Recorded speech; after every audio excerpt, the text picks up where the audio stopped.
Taimura watile ua iwa minute wa te nei July 5 ile tautua whawau fo ia lau Bluwave TV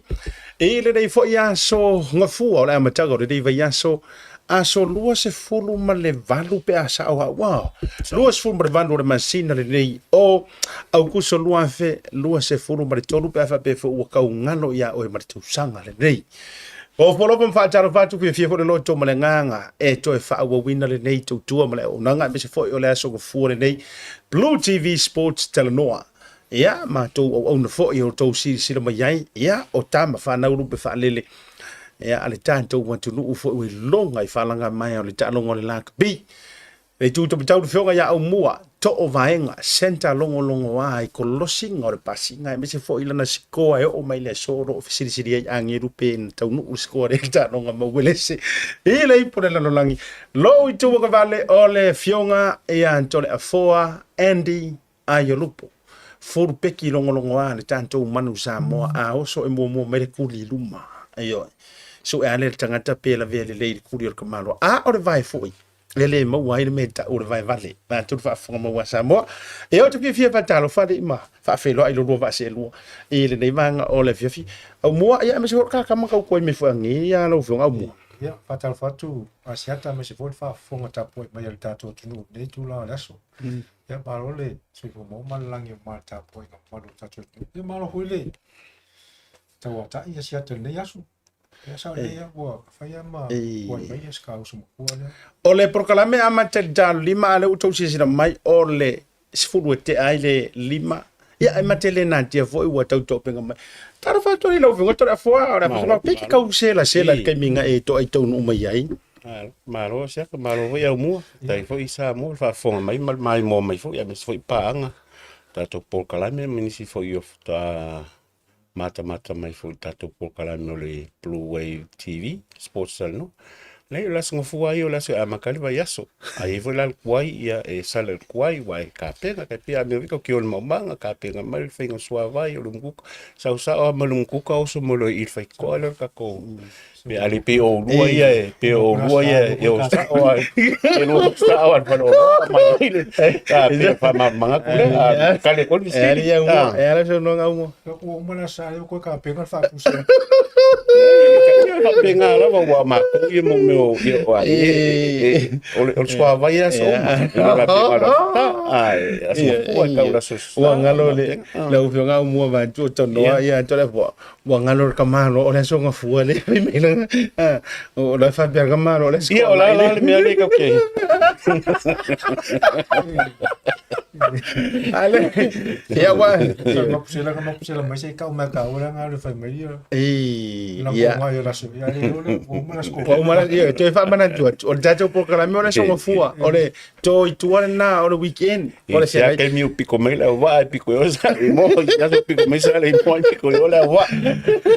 ia malo le no sai malo fo ile pa to ile ne ya so nga la vara so fo e moni ai le so nga le nga to le fo o le so nga fu api ka i va nga fa so ai te lola la utala a o le tuli matai mai le to tele ma le fa tel telinga o le tato proclame o maka ukia mi se fo po ani va nga te tau fo na fe ai tato tele yo ile tulanga o te fia fa fisilian tu a mai le weekend a mai le sapati o le tu a mi se fo yo le sto nai po ani palo sa fe nga ye lo fe to le fo ia fisilinga fo ia ka kongo fo ia langona fo le nga ia ka kongo la langi a ko mi samo ai wa ke ile ku ole sila mai le wa ko fa fetai le tu lo lo fa mo wa malo man pe le malo ai le ka em ka ki ia e pe langona nga ka kongo fo i pisa mai mo fo im ka ko maka umala ka mo fa yo alo mfana pe ka ko pokala mem ka ko kako faukua male wa pio le ngal kako pokala me le ngal faso ia ave foi manga kwa ya ngal foi ya ongo o alum fanau ia mi se foi ia le kapo inga le tunu ngai ma kua foi ma wa ia linga ko va ia e foi nga mai Aumua wa e foi nga mai Aumua ringa o wala nga le ora o pesiria foi le pesa au vai se ile isa uninga lotu le winga o vai rupe ale pe foi nga mai e or ka mai le do ku nga ka ro nga me fa tole lo na na ta i foi tato proclame Aumua la zo le mena we fo ia tu fo O mafalo fesili na o le. O ka le kali mai o. mena we kula ah no pia piacha Asiaka o tole fo we o ro ko la fesili o ma mai ma o. O ka le kali mai. le home chat But anyway, si sila mo ina, wala ko sili ano ko ya. Pe mai sauninga lotu male ayo. Wala ko fesili ai po makanga stara mal me mo. Ya oi, sole. Mon dia la weekend Vai Aumua. sai mo nga nga le weekend Sa ole. ko nga nga nga fu sa fenga yai ya wa fu ia ni si fo yo ala putongo fo i ya usotonga ya tu fu fa mo so fu malo luina ya me si fu ta po ingole asapati mo ia me mo le mo fo mo la nga le tu Malo fa tai o me sili o le te fa no no wantu le yo le ana man we os e vela e te ye si vai nga ta ua sa tu por mato kalesi na san te ni anafi e oi o le san nafi ia o fai vai se foi no pepe o po mazania ile tu no sa ma wala va no mato te fai sa uninga fa tasi ai ia mra fionga ile o mamalo le malo si o tato tu to tasi o Samoa ia malana masiofo le fionga le tuia ana tu ma le lifano va le to a sua lovi le lua ia a me se foi o sio no fale tu ia ale fionga ia a famosili le matua ia famosili le nafo ia ile an sona nafi le la sa mato fai sauninga fa tasi ai sia mato e kalesia i manukau le Victory Power Ministry ia songa fa fenga sia mato to ma fa lenga ia pastor Waita Fata tammo le lo muo tu muo ia bal fale tua ia Melody Fata ia taine o le fale ana ia bal fia ngo sa tu puala sia mato fale tua ia misela fo yo le pa yo mato e kalesia fa tu mulia mato sauninga ia me se foi lana awai mai mai au malanga ale fionga le malo le malo male masiof ia songa le autostusia le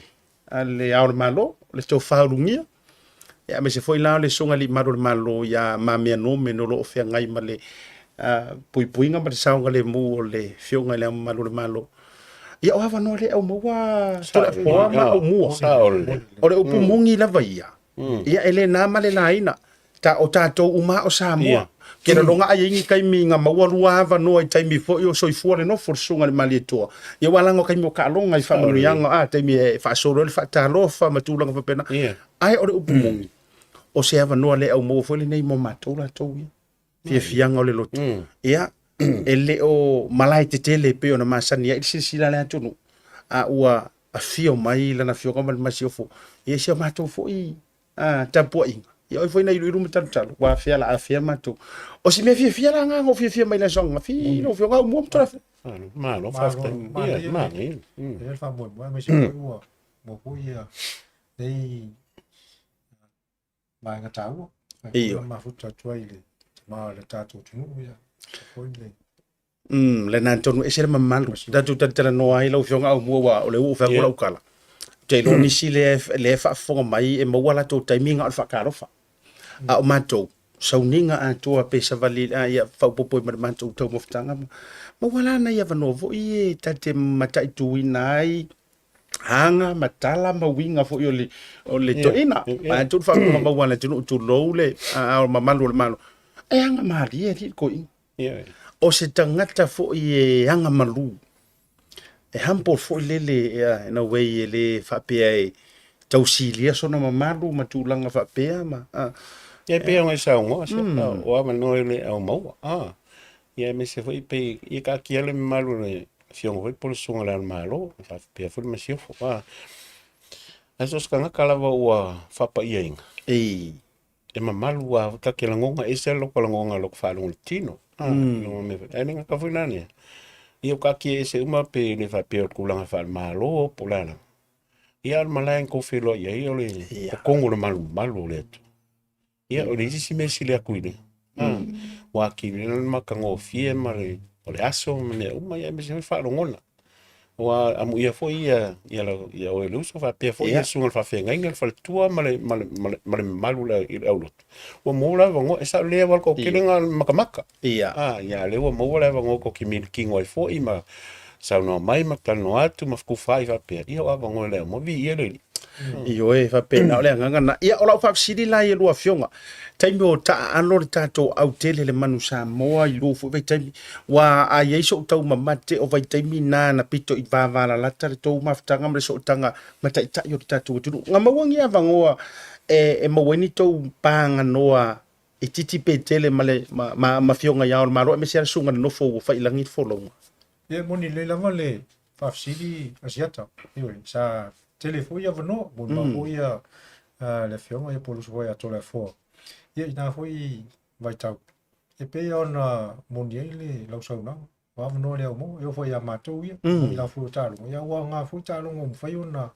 mātou o tuai ma whelai foi ma tamao la tunu. Ia, me se foi la tau lo whapena, o whai ma tofi o tātou tunu.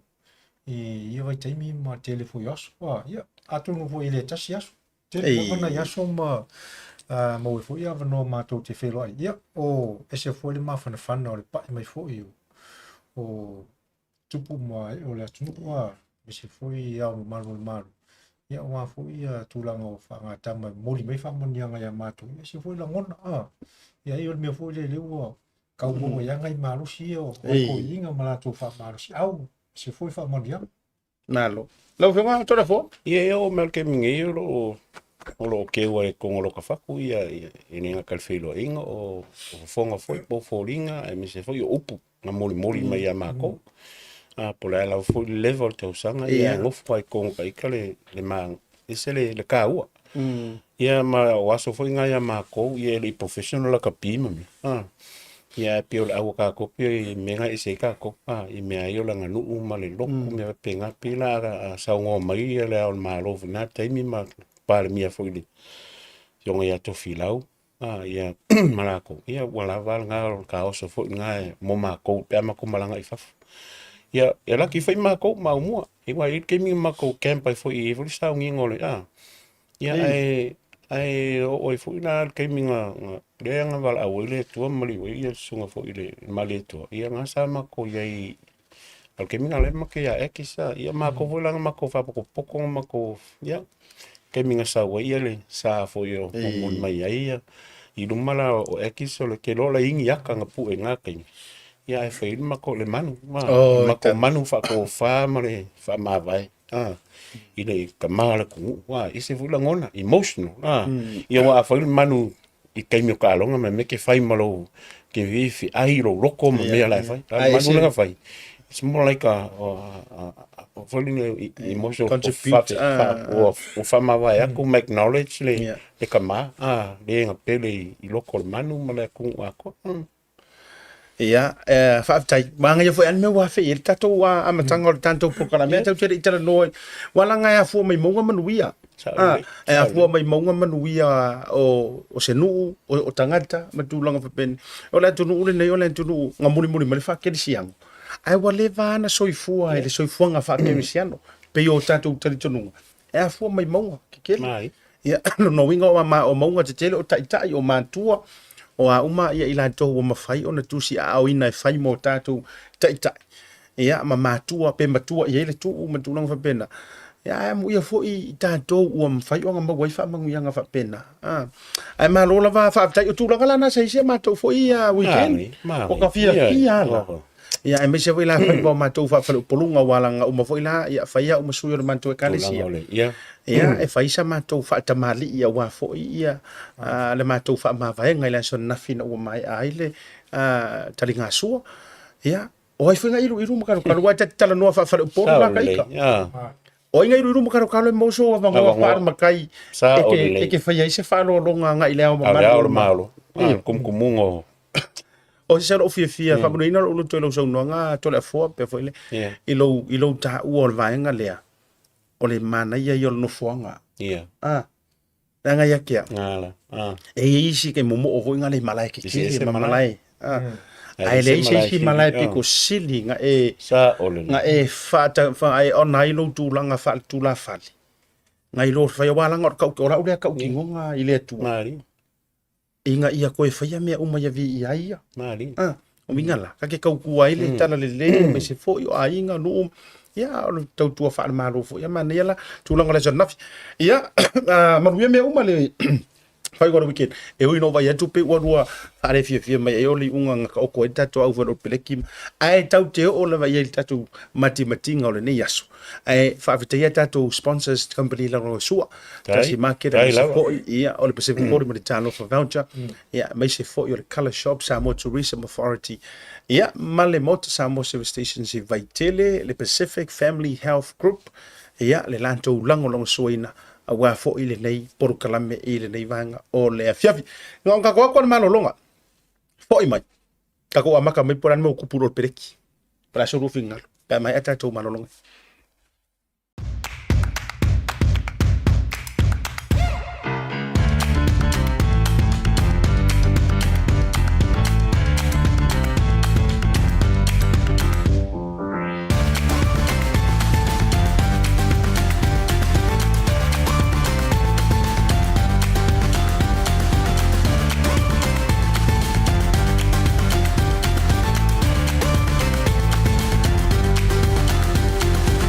Tasi Market. With 3 locations around Auckland, you can get fresh produce from farm straight to your table. Grab a bite at Tasi Pacific Cafe or get a new look at Tasi Barbers and Salon. Tasi Market, your affordable local.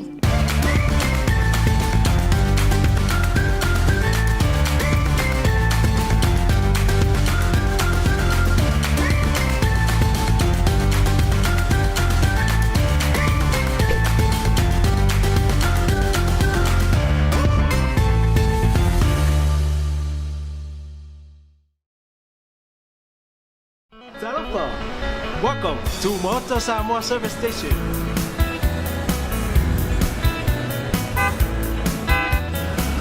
Talanoa. Talanoa. Talanoa. Talanoa. Talanoa. Talanoa. Talanoa. Talanoa.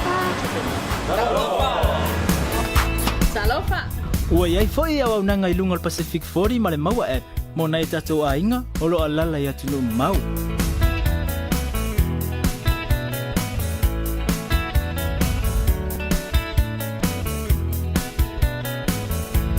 Tonte pia pia ona pia mo o Samoa. Papetai la pia mai. We will see you again. God bless.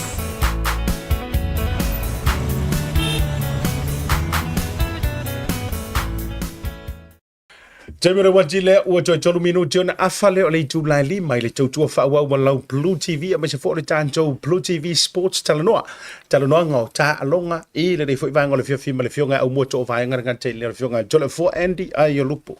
La tato me ia tu le ta alonga mua ia wa le fai unga le vo le neiva yasu. Nga o ka alonga ma testi e whanga soro nei awa le wha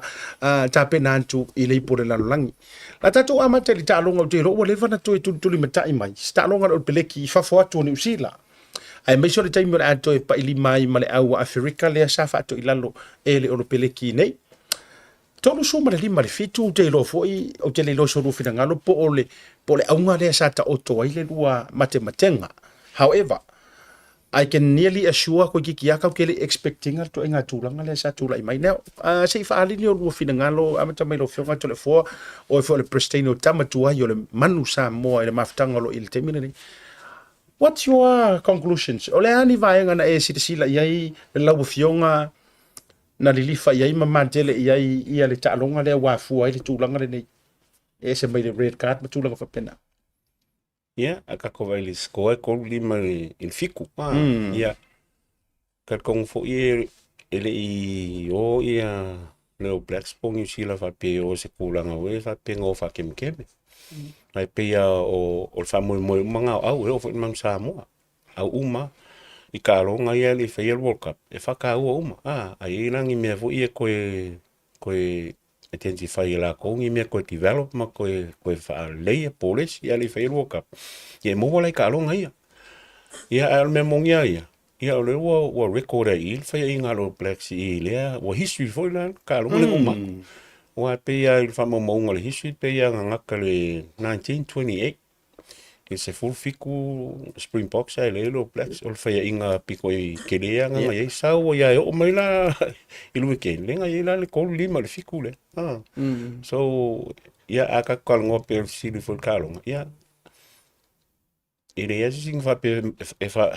ia pe o le unga le ia e fua la ka ko kilo mal ka ko mai ka mal fua i le kulang o kalong inga umalo Blacks i le i championship full le kamisanga le fai ia malka kilo fa fil o kupungel mele o sui a koal kil ia kia uia o Afrika o se au vo i pengo fa e ka kele ele me finka ko va pe ka ke fa misingo inga pe ka silingia au uma ia le kalongo nge o place ia pe mulmulia ko kalongo ia fiki mengelangi o vole ko nga me va pengal weekendale kas e kupu mele i fufo inga ai e foi mafuanga e foi mafuanga e foi le e foi le mea nga mal mea e ka kau foi ko fo kwa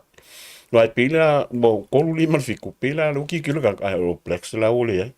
ai que se fangu le ko fai lo plex ko ku sa o vai la lo palpal ai ko fau mesmo ko ma fau ko que ko inga me ko e would be good for your plex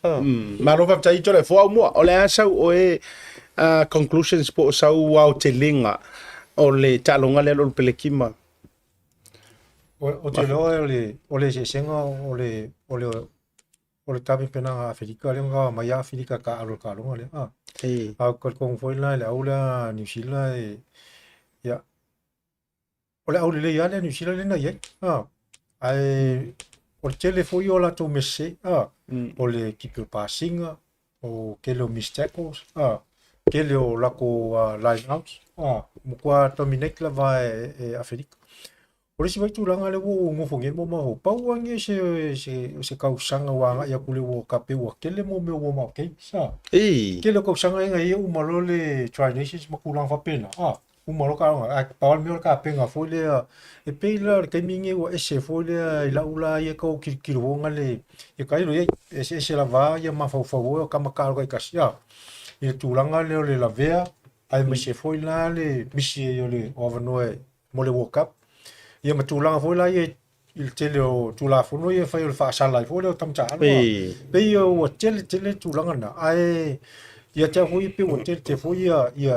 ia warm up game si o ile pe o tele o tausanga ia nei mo ia sha o moloa ia Tri Nations ia ia pe o nga kainga ai ka penga au na to ia mo li pola la ia temini tele ia la ko kalonga ia pe foi le spa foi nga le mo le World Cup au te lo foi fa pe uma tulanga le sa ye le lo afe suliva le champignon ia Afrika e nga mo ko ma champignon ngi sila ma lo ngi sila Tri Nations ko ka alu Afrika pe nga Afrika ai o ku yo foi nga foi Africa pool games ai o ngi o champignon Afrika le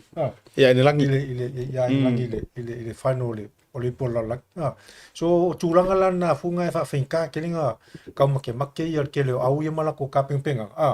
o le la to wa kamaka alu ia kai kasi po le la ka ulai se fere king o se fere mole ia ai ele ka kau ngo skula fa penal ma fa ma lo fa tai Aumua Aiolupo isi va nga te fia ko boy ka kilo foi ke pesa ngal coach a Springboks il fai ngola cruises il split lenga fai pengal ko fia kasi ele le pekla e fiku kas fiku forward kasi pekla o ingala ka ke loai alo mai ia Springboks and more like it's a physical game lumal forwards awa la vevel forwards ale kan le forwards em finga o mo mai le langa kick off mai sa wailo so anga mai ngo lumal forwards o la officially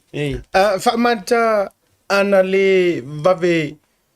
ole red card ale adu lo mafu fa fa mata ana le tupu le red card le ole mamao le ai ma e ono to ilalo lava le peleki fua ia i le possessions ma territories ai mai se foi le dominating o le talonga fa mata would have been a different outcomes pe anga fa pea ele ai le yellow card le upgrade lunga le red ola so rufina ngalo ia loka kalngo ngel ka le red card ia mal yellow card upgrade lunga ia mal okay really upgrading on all yellow cards yes It's all part and parcel o ka longa ke mingi wa il involve for yo le TMO. O me fo ina e mamla me le coach ma Aumua. Ola ke le fo le influencer ala ko ngi so you make sure la ya kam ka alo ika alo la va ko din kula fongo wa at the end of the day it's all about kula fongo. On me le ngi pe bole manga ya wa pinga nga fifo ge na le sis mul pinga le fia e mingu ke fa ka longa ma le sala o fia e mingu ka fi uma o TMO involvement ke le la le o le menga fa a kwangi fa la melinga yellow red card ma kulanga me fa pinga. So it's also kasingale so nga kele fel alo blacks. It's how to come for prevent le mel nga waka ko vai vila le mel nga fa sala is kamo ye par. E mau ye le fa pinga la vele ul contact. Lenka ko vai mai si men ko fa sa un muri ki dia ye fai ko kongo me. This is parol me. Why what takera ya le ya le mel excuse o la me what takera ya ye par ai menga fa spring box e mun muri yang the same game. O me volanga siringi ka le ilunga le TMO ile I kaunga consistent la ko fai unga I kulang ma o vingi kele ke mi alwai wa ke fa kola kala ke pe wa nga fa kula la ke ka kala ko mamla ma wa nga kala fali ava pinga kalo ke lo fali I ke u ke mi lo fali okay o ke lo fali kula fong ai ke mi fa lo discretion as a player as an ex-player e ke kilo le flow o kalonga ngai kalonga ngo sau fai a ke ma fa mo pak shafa ke mi o fa ke longa sau pak fusi ma akal kan me enti o luinga la wanga fa le ia speech a parking after match so mai ia voi o filo ia ka o make me me mo pe fa pe o malo ia you know flow o kalonga ele fa pela o kalonga mai pak pusa kai ka von me a pela le senga al ka o penga fa ka kalonga o kula fongi fa ir ke la kanga kai okay ai le on kanga ka wa ese lo le fai ir kulanga kula fongo mo le ai o si pide ka longa ia malo pin pal oil play ia fa ngal sul fia mi ke nunca alo kam ka so me mau ki miako malo fa tai o le aso fina ngalo pe o le wa sau no ia Toleafoa sfur far sul lima kama ka ando le damage ma vai nga kupur ko nga mele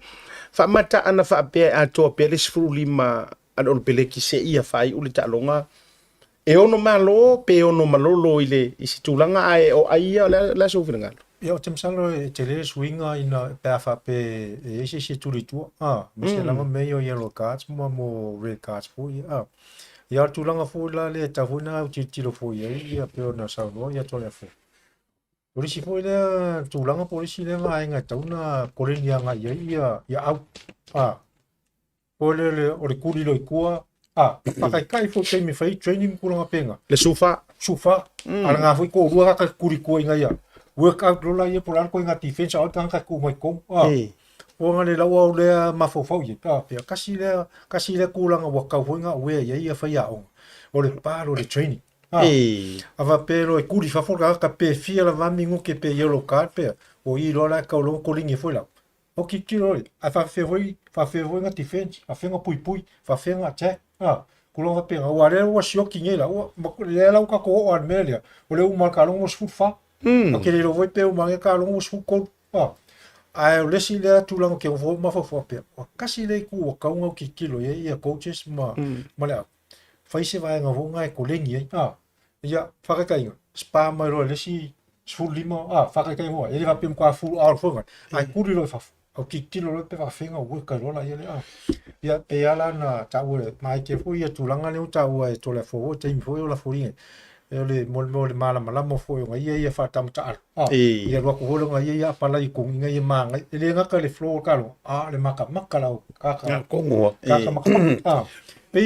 fa nga ta te tulanga le mo le ele ya se shota to e fie me le ole ka so me ke le fie me le ole ku le fa fo kam ka po la vale ma ku ya o fa sala ka un ni poki ka un ka lo fo ka fa un pa un ta lo au la ku ya ku pe ko wa e ku le fa fo ka ya la ku Bole fea. mai ma Boleh ai masih ngai fai por ka lu ho. Mana ia tonu vanga le wa sa no ai Aumua le nga tonu ale no tau walanga o lele pisi solo le IRP ma officials. E le kau fiku unga inga ai o toi rua vai aso maka le por lang. I tu la fono e fa wa ma tu la fono e tau fi ma fiku unga. Talu le tele o le complaints wa vatu. E senior officials ai nga tele o former coaches ma le asocio fa ya onga. O ka ai mesera mainstream au ia le o makua au Setalia Engelangi New Zealand ia o matua sa mala Ian Foster ia le TMO le talonga le ia matua la e lengi ka mai feedbacks me ia I lungo le lau o ia le wa makua ve vela la le lau a fongo o ia ai e pe o va ngale ti tau sau no ina au mo man na ia pe anga fa pe fa ile ko inga skaili ringa put on report ma le tua lea. O nga whaile o le pen, fo ile le ka o fi mai moisi ka aloka. Ai let the game ai whao ngā pere turi tua mo le sifurminguke. Yeah. Ia on report pe a wha pea wa ngonga kele ma mantu ia. Ia ona sao whaila ia nga ke facinga le judiciary fo ile le. E koe fo ia. Koe fo iku lau whao popon meng sa ngoe au mua I kele ka alonga I warm up ai le I whaia I World Cup. E no ngai ko so se mea I le lei e fo le lei ko I me umala ia kia ia o kilo ia a fai o kaka maka po sponsors voi malako o mo kwa fia ia wa fe ka longa World Cup ia nga ka longa uma ai pe o ia ka longa pe alwa maka World Cup wa ka longa ngi o mo kwa le weekend ia solo pe wa maka World Cup it was so fascinating maka ngaka uma le vibe fo le leo o me ia le ngaka fo nga ia la ka pe me ko kalunga TMO malo fori ai ke so ke mi nga fongo mai al weekend a ko o mai ngi la fongo ia officials o le World Cup I kulanga me ia kam fai ia manga ia se World Cup makauli voi ka pe me o la ka pi kam ka alo coach mlako ai awangi ngalo fans mle ka maka ma sponsors malo ia sa no aset pe ole portulanga le ui wa le no tam cha alo pula ko ya ka alo na tonu wa ile ngaka ole fefele ile ikura pasala malile ka per kulanga ngale wo ye bo fa ngaka kile kama polar ko ngaka a mission langa polar ko ngapu e isina tu langa fa ngaka kile ole mahenga le na ai ta silsila nei le pu ele fai ma se fa kwala ukala le fate tainga wa o luana luai tonu o ke lo bo ma sani fo I tulanga le pu e ma sauru ka ngaka pu pe yo e mi ya kulo ya au mo to vainga fa kali ya ku le loka ko kiki fiku fuku le mi ore are ku ai nga lo le loka le lalo e ko kiki ale a fa ole udu ka ngaka o ka pu le po le halfback po ai lava se to fa ke ai ui ai la natu ai nga lo ai ele va ai ya ku le ua mai le udu po le au vai mau ki ngola ai ole player le wa afeki ole matua fa makua players la vai au nga ti kala mo fa tu la utala anga lu ikua se si o back sport se si tulanga e kau feo lolo mai le si kala mo al peleki ai no wa tuli tuol tamale o parent fa ko va ya le i o peleki ai ku le fo ile ko nga ku le fo ile nga pingi ya aru le ko pe o fainga a felico isi auta watia e fo ma o ya pangi nga kai mi mama fa tu ele winga le ngo le tu la fono le ofia ile tu langa fo ile ya o ngor ka mo fa ka kai lo wilan ia ka ngo ngi kula fongo mame ia kusa lo ka ngo ngi ka ku TMO o ka ngo ka ke planning a fula ngi me technology wang fa pe ko fo ia so la nga lo folia whatever e fa ia lo folia ke minga ia langa o swinga e ku mau fa vai ai ka ko lu swinga o ia ai to fo ba tu fa fonga mai a le pionga Aumua ai fa maka ole au nga sa o la vana ba tu ai TMO fatu ole amakanga e o TMO le amatanga mai e pe nga ole siakinga ole try or no try pe le amakanga mai o ngi me o TMO pe nga siakinga try or no try ia paunga al mero ye wo aru fo asoro ko ari so ka fo ia so se me makas ka me fa pe nga expand no lai kala ngo ye fa popong e kongi ia vai la me lo kula mengi o se fu fiku e mingu ke nga fail ka longa a oli si ke mi a ko ala va o mai mak So i le mga i le makamaka, le mga i sponsors, le mga i fans, kua hoki. It's not rugby. E koe fo ia ke pia la ukalenga fa ia mai mau ka ngaka ngi pang fa pia ku ngai o ngai la i fa ili kongi o. Ka alo. Ma ku o e ka alo. La vek sa ola kala. You know, ai alu la mal spilling. E ke alu fa kile ke a o kula. You know kula fong of course e kula fong kale. But e fa ia lo discretion ke pela pa fa ke inga wa itako. Wa kau ngele pu e ke lo la lo wa sa ka alo. O e ngonga puele ai o kaulanga avele woni mal kaunga se na me va pinga ya ko nga me foi le ke ve kwa i wa iska ka pue pau lalo anga vai kwa o yellow card ka pe red card ka ku aka ma ku runga ko mo ku a vai la ke lo fodi ka lo ki lo mo aka sa lo red card ai alu la o ya ku sa o le nga ka ke lo ku sa lo red card so ke ka oi mo yo ngan lo fadi we ga fam kala oh ya kamaro ya vange fo ya tuala e na ya ya sola o lo fodi ka lo kuala ya lo fai langi malanga ya fa fo mai tuala lo fodi lo kumalo kalo amalo skoa me ka mo e ale wa ku ka ma ku ka malo wo ska me ki vo wa o mal vai ku wa se vo le vai o le ka o ko mal oh faz calam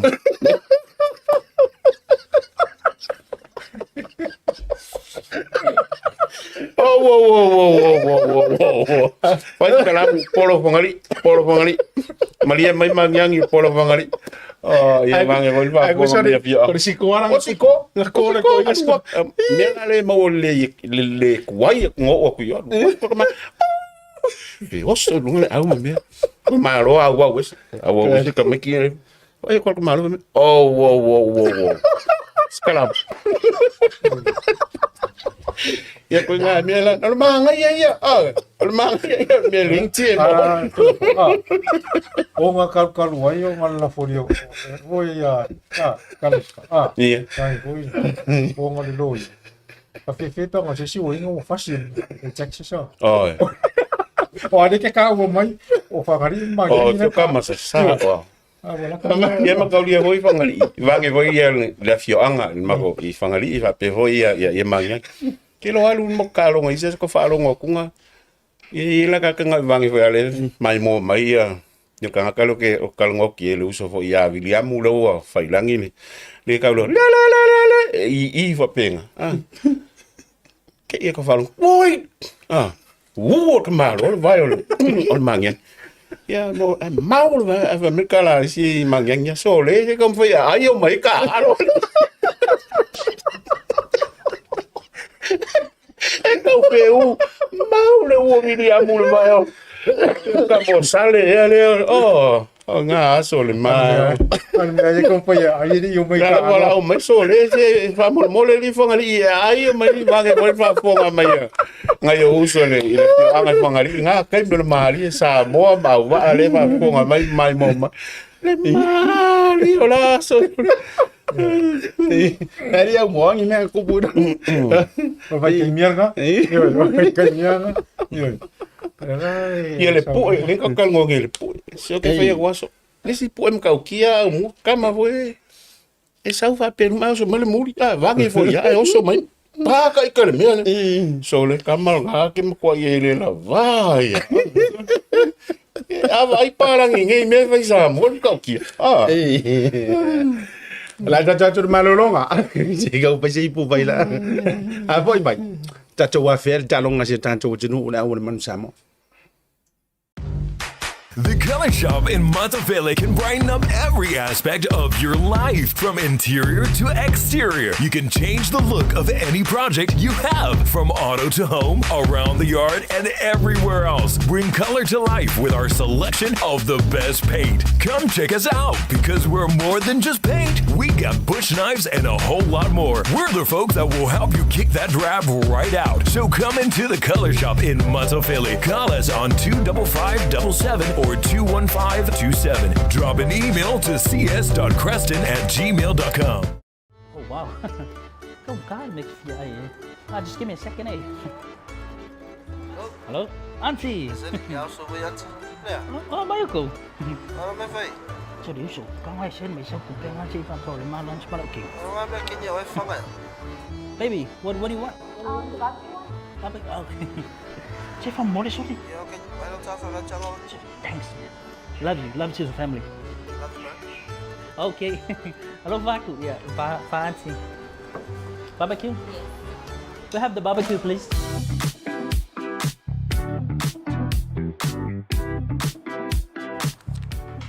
Talanoa voucher. Thanks, Talanoa voucher. You know how much I love you? No? No.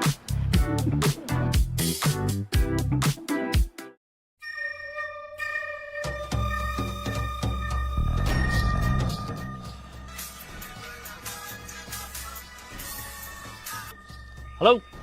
Happy birthday, Yus! Yeah, happy birthday, di mo ko makiva. Siyempre ka na mo vine kuway.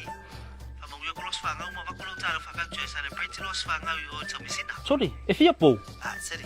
Ang kami ang kasi los fangaw yung silbi if you po. Uso, kan yung kung yung member of Fufu. Yeah, okay, so if you pauso. Thanks, sis. Send love to the family. Okay, bro. I love you. Love you. Maroso. Oh, Talanoa, welcome to Thomasin. Maro. Bem-vindo. Talanoa voucher.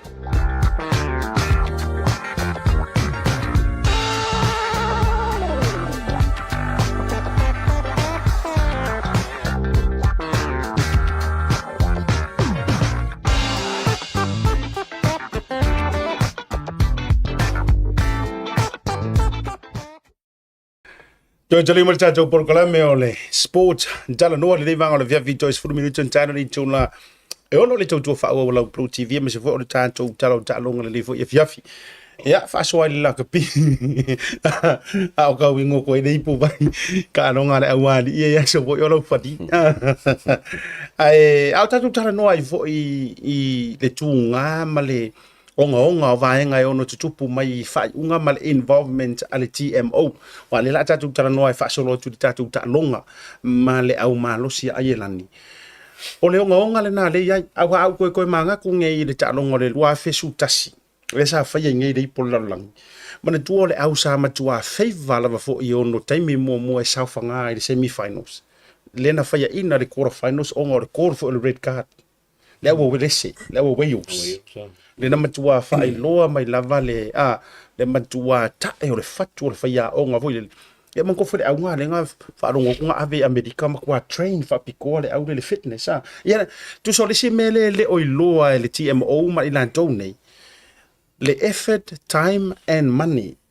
spend isi ya ku langa man tu le au le we le se te mi de nana matua pe o sa wa ye langi de sa wa ni te mi o coach ko maro Catlin le tuar watua le na avele au le fa korengi America nga fa korengi mai fu le au vaenga ye footballers fu nga le involve vaila to kolengi nga just for the fitness Asia tau ko kalngongi me wa inga o markalo ngalo plex ma Springboks nga mai lai lunga kanga kau kalngo inga ma pu e ma ia kanga kai e fai kong le poku le vaenga le fai le video call ia TMO ia pe ko lima ko fia la ko ia ma kauli la lu fe ko folka kamalanga ia screen fully kilem ofisi kelna mai ka ka mai ia ola kai me fai o fai overruling or ko ia wang va pengal ko kasi ka kale TMO nga ia o ia la ia fa ia me ko lima ka ofisi la o ila ka overruling pe fa pc uma pe fa mai le ka nga re le ka nga yelo ka pe panel vo judiciary ia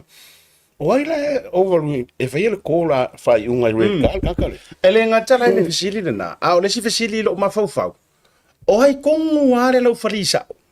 O fasili le lo ma fau. Le malai por le na tonu lava. O ai tonu lava le lo farisa o le to o ila tone. Wala ngai penga ka fai aku. E fia masta le lo faria malai. Ai override mai ngai ele e TMO. Man ko ia me wa ngofo award le try. Ai koe ar kiking or polo. Ai koe interfere mai lo makamala i runga ma fa pe mai fa tari se o de se i pre la vala ko nga lai fa le ta mai runga. Ia e o mai mai ma we pe nga ise me fa pe fa kur kala ka kari le malai. Le ai maro ro mai u kere o fia mo mi o le wa am serious. Atonu wa nga fo le tulanga le fa inga le wa to ilalo tau tia le New Zealand Africa o te le langa tano ina langa mai tu langa le TMO a tonu ia tato walu ia tu langa pona le mo ilang fo ia TMO ia au pau no se fai inga tau tia ua matua I malolo ai New Zealand le au le Africa ia o tu langa ala tu ta lunga le fai ta tu suia fai unga awal me ole kalia e New Zealand le fai ina le wo ia ai pe o le anga ia ngai ruma mole I polala pe o na le o taula ia atulanga la I o TMO e fai ala kala fa fika I o le o TMO jamo wa ai e o ai ka masa o mau ka masa o TMO vai o kungo e vai o ku paka me ka masa o kungo le mele fai ia tau ngoi ngā o mua TMO ma kauli wala ka kosa mo mala ka pia kala ngoko la waso la ia waka o ngai TMO la me sole e manga ia ngā mea ai ni ngā mea whapenga TMO ia waso la ia la fui whapunga mai mo mai fui ko kere fui o la uso ka alo ma ine au skopa kala po skopa sa ila palangi elo fali elo fali palangi ya so wala ko 80 sa valu se fulu ya sa ngela ya kamalo ngalo fali ka lo ngavule au vo ya makalila ol filial kamal ngang wa ka ko ya la kungela ya palangi vole pola lava lang fai unga ya e pawala kala o fai kam ya la ko lo fali va pele Beneficially, wali lo pula nga power nga we kama thank you. Ala ko fa sala kuli o thank you rest. Thank you. My ma ele ko mo wala thank you nga ke minge ka ko. Menga e o kulo au ngia fa ko pala nga skopa la forie. Oi, que valo oi. Ka valo ko popula sui mai oi, ala di fer ka lo pala ngi lo fori. Tapi ko ai man thank you. Power me thank you ref. Thank you. Alo fa ina devia vila ta mo ta talonga. Talonga manu Samoa. Ia male au malosi ailangi le ngumera kasi kai bingai e tau te Talanoa I le talonga le ma tatu compare mai le talonga le na fa mo ai fiki enge langi mo le taimi mo ai tatu te le yosi to sila me la tu tu fo mo le tatu kala fifo le unga talonga le na ia le neiva yasu a fa mo le la e sila mai le malu lo telo le tu o le unga le na ta oto mai le unga talonga le weekend le wale na tawalunga I le vavea na le lai na ua toe fasi fale le falangi le au Australia na tau te o yesi taimi tatu Talanoa toi lalo ni usila le fitu tolu suma le lima Afrika manu malo fiti mo le ulu wa taimi I le au malo sia engelangi le tolu se fulu le lua suma le lua Skotilani ia manu malo ia I le au Georgia tolu suma le tolu leono ia ma le talonga mātango fia Italia ma Japani fas fulu ma le tasi loso ma le tasi o le tau talonga le tutuli mata I le totele o le tatou talonga lan lea ma le au lo numero tasi le lalo langi le teimi le nei le fatu langaina se fulu toru le se fulu ma le fitu e le teimi ato o le talonga le nei more than 80% o le talonga le nei ka kou lai lidinga ma o mangmaloa la ua kaka yu kako lima toi mamulu a tulava o le aso lo finanga lo le talonga ma le tulanga na ta auto mai ai ai mai se o le unga le ua fai o le talonga le la fionga Aumua ya ratule fa malo foi le yo fa ya nga ya va wasamole lana ofisa e le tulanga foi sa talonga le tato monsamo malo le tau malo foi le onsa va tato foi le fengofi ai o e ana I vaenga foi lai ti foi le o tato line out ala nga le lama ka kuskalam skalam ula sa le ai nga o ai line out sia sa kelinga le mawa ko ye pe yo le ka o tele le line out mur le mo wa tato of no ya ai peta ya ele o mo ni au o le tato nga na to ye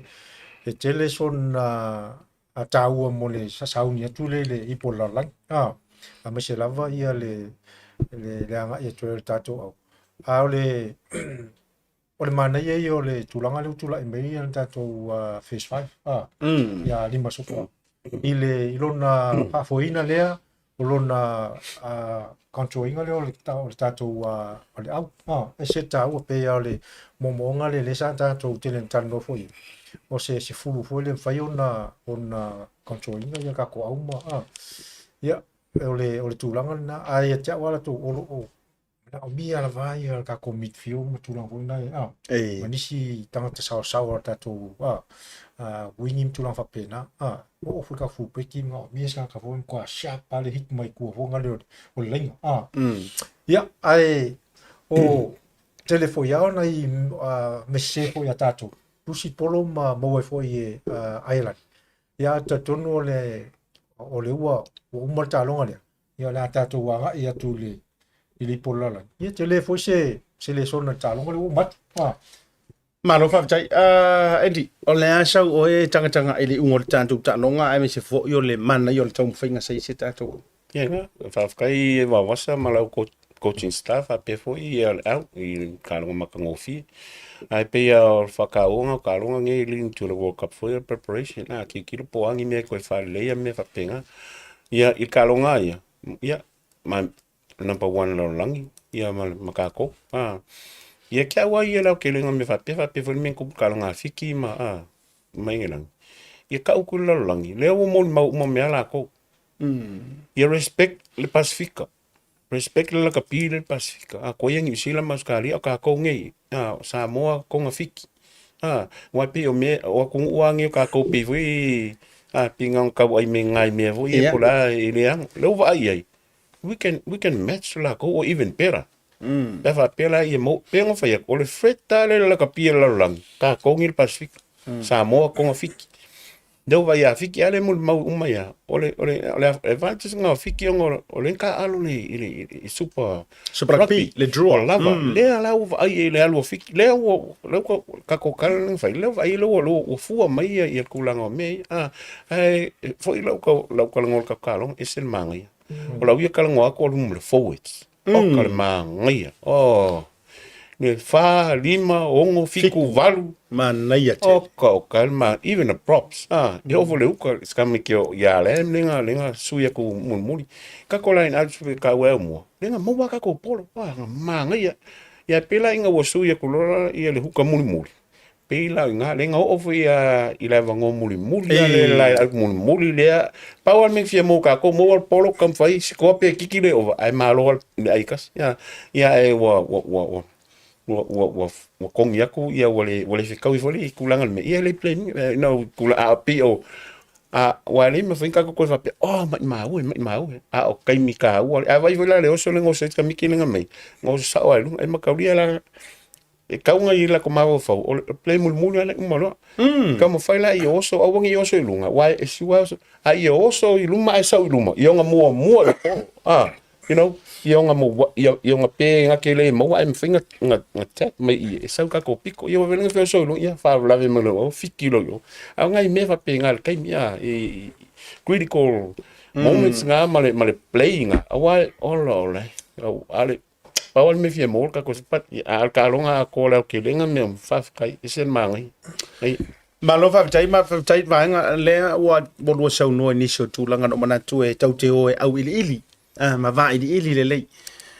Pe kolu e le whāta do lane out.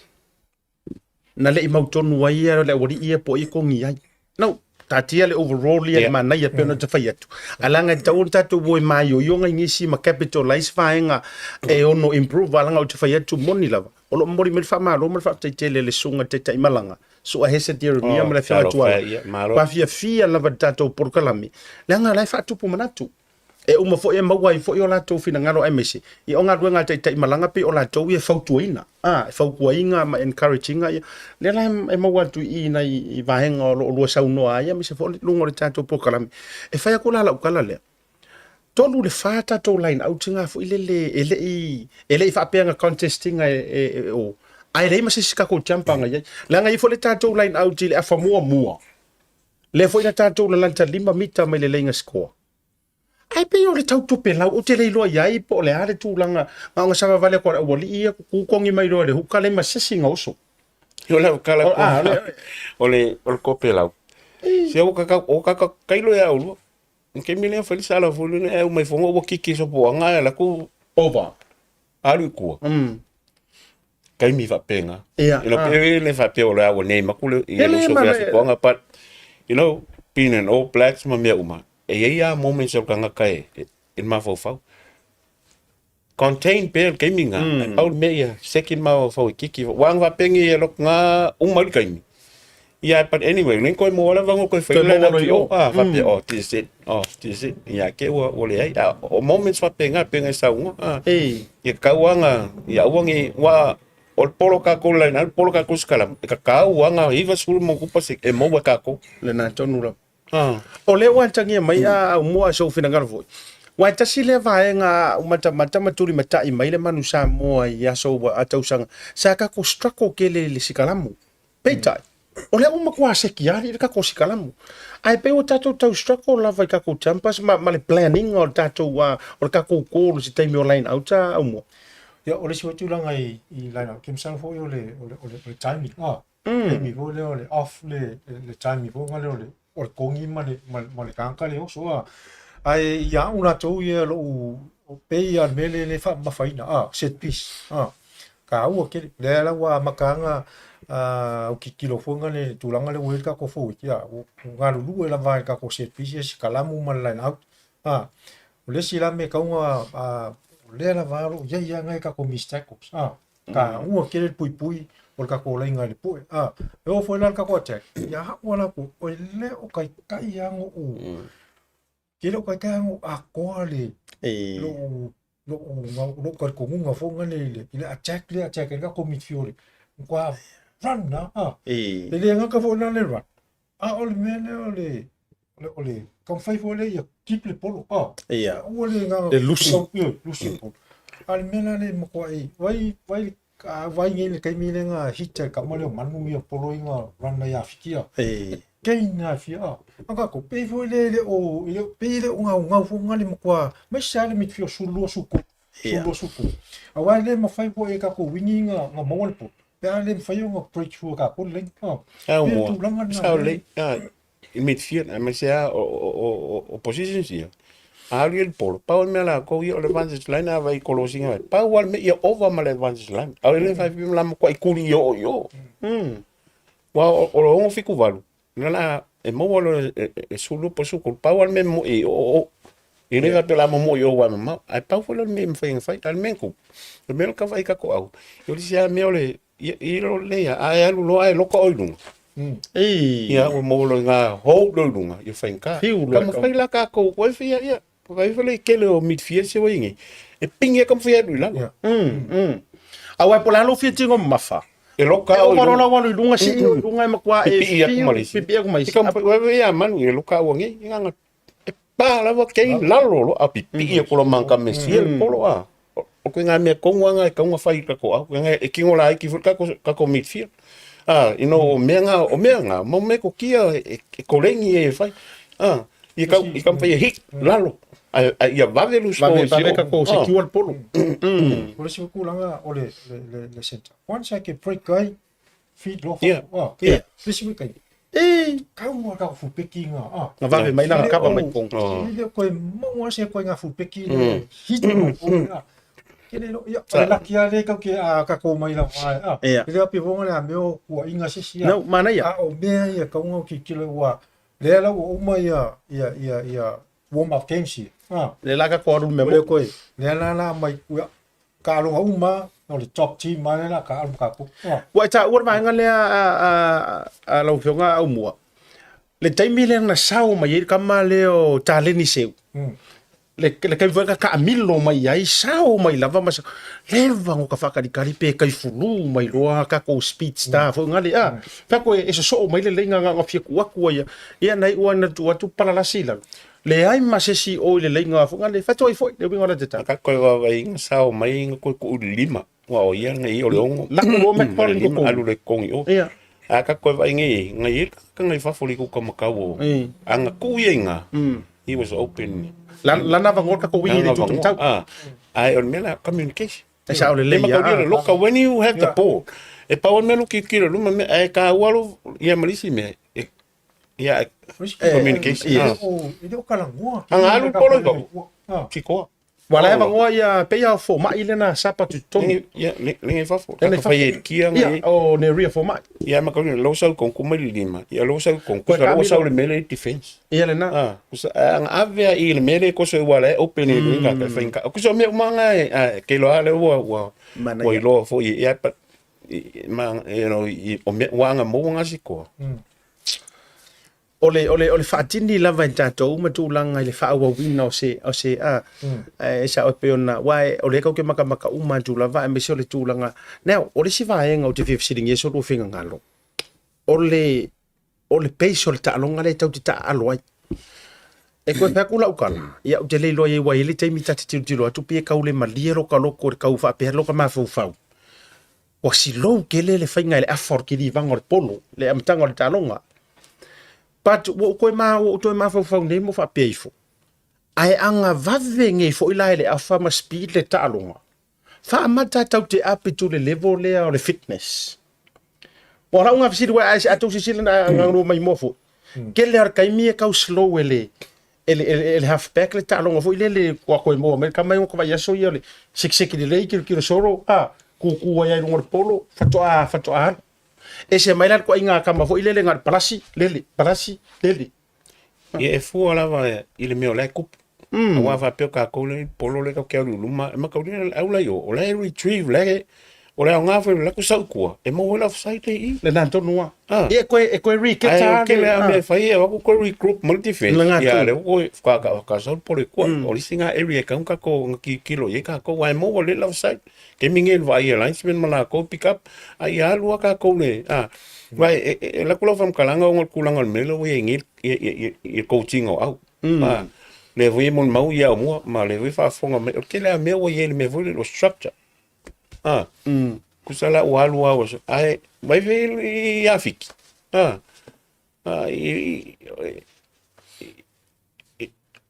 a player what's in front of them o me foi que me taite ma me ala we but ekele vai o polo fa fole win how many times wo inga ko passing ka ngi win hardly au te kulanga le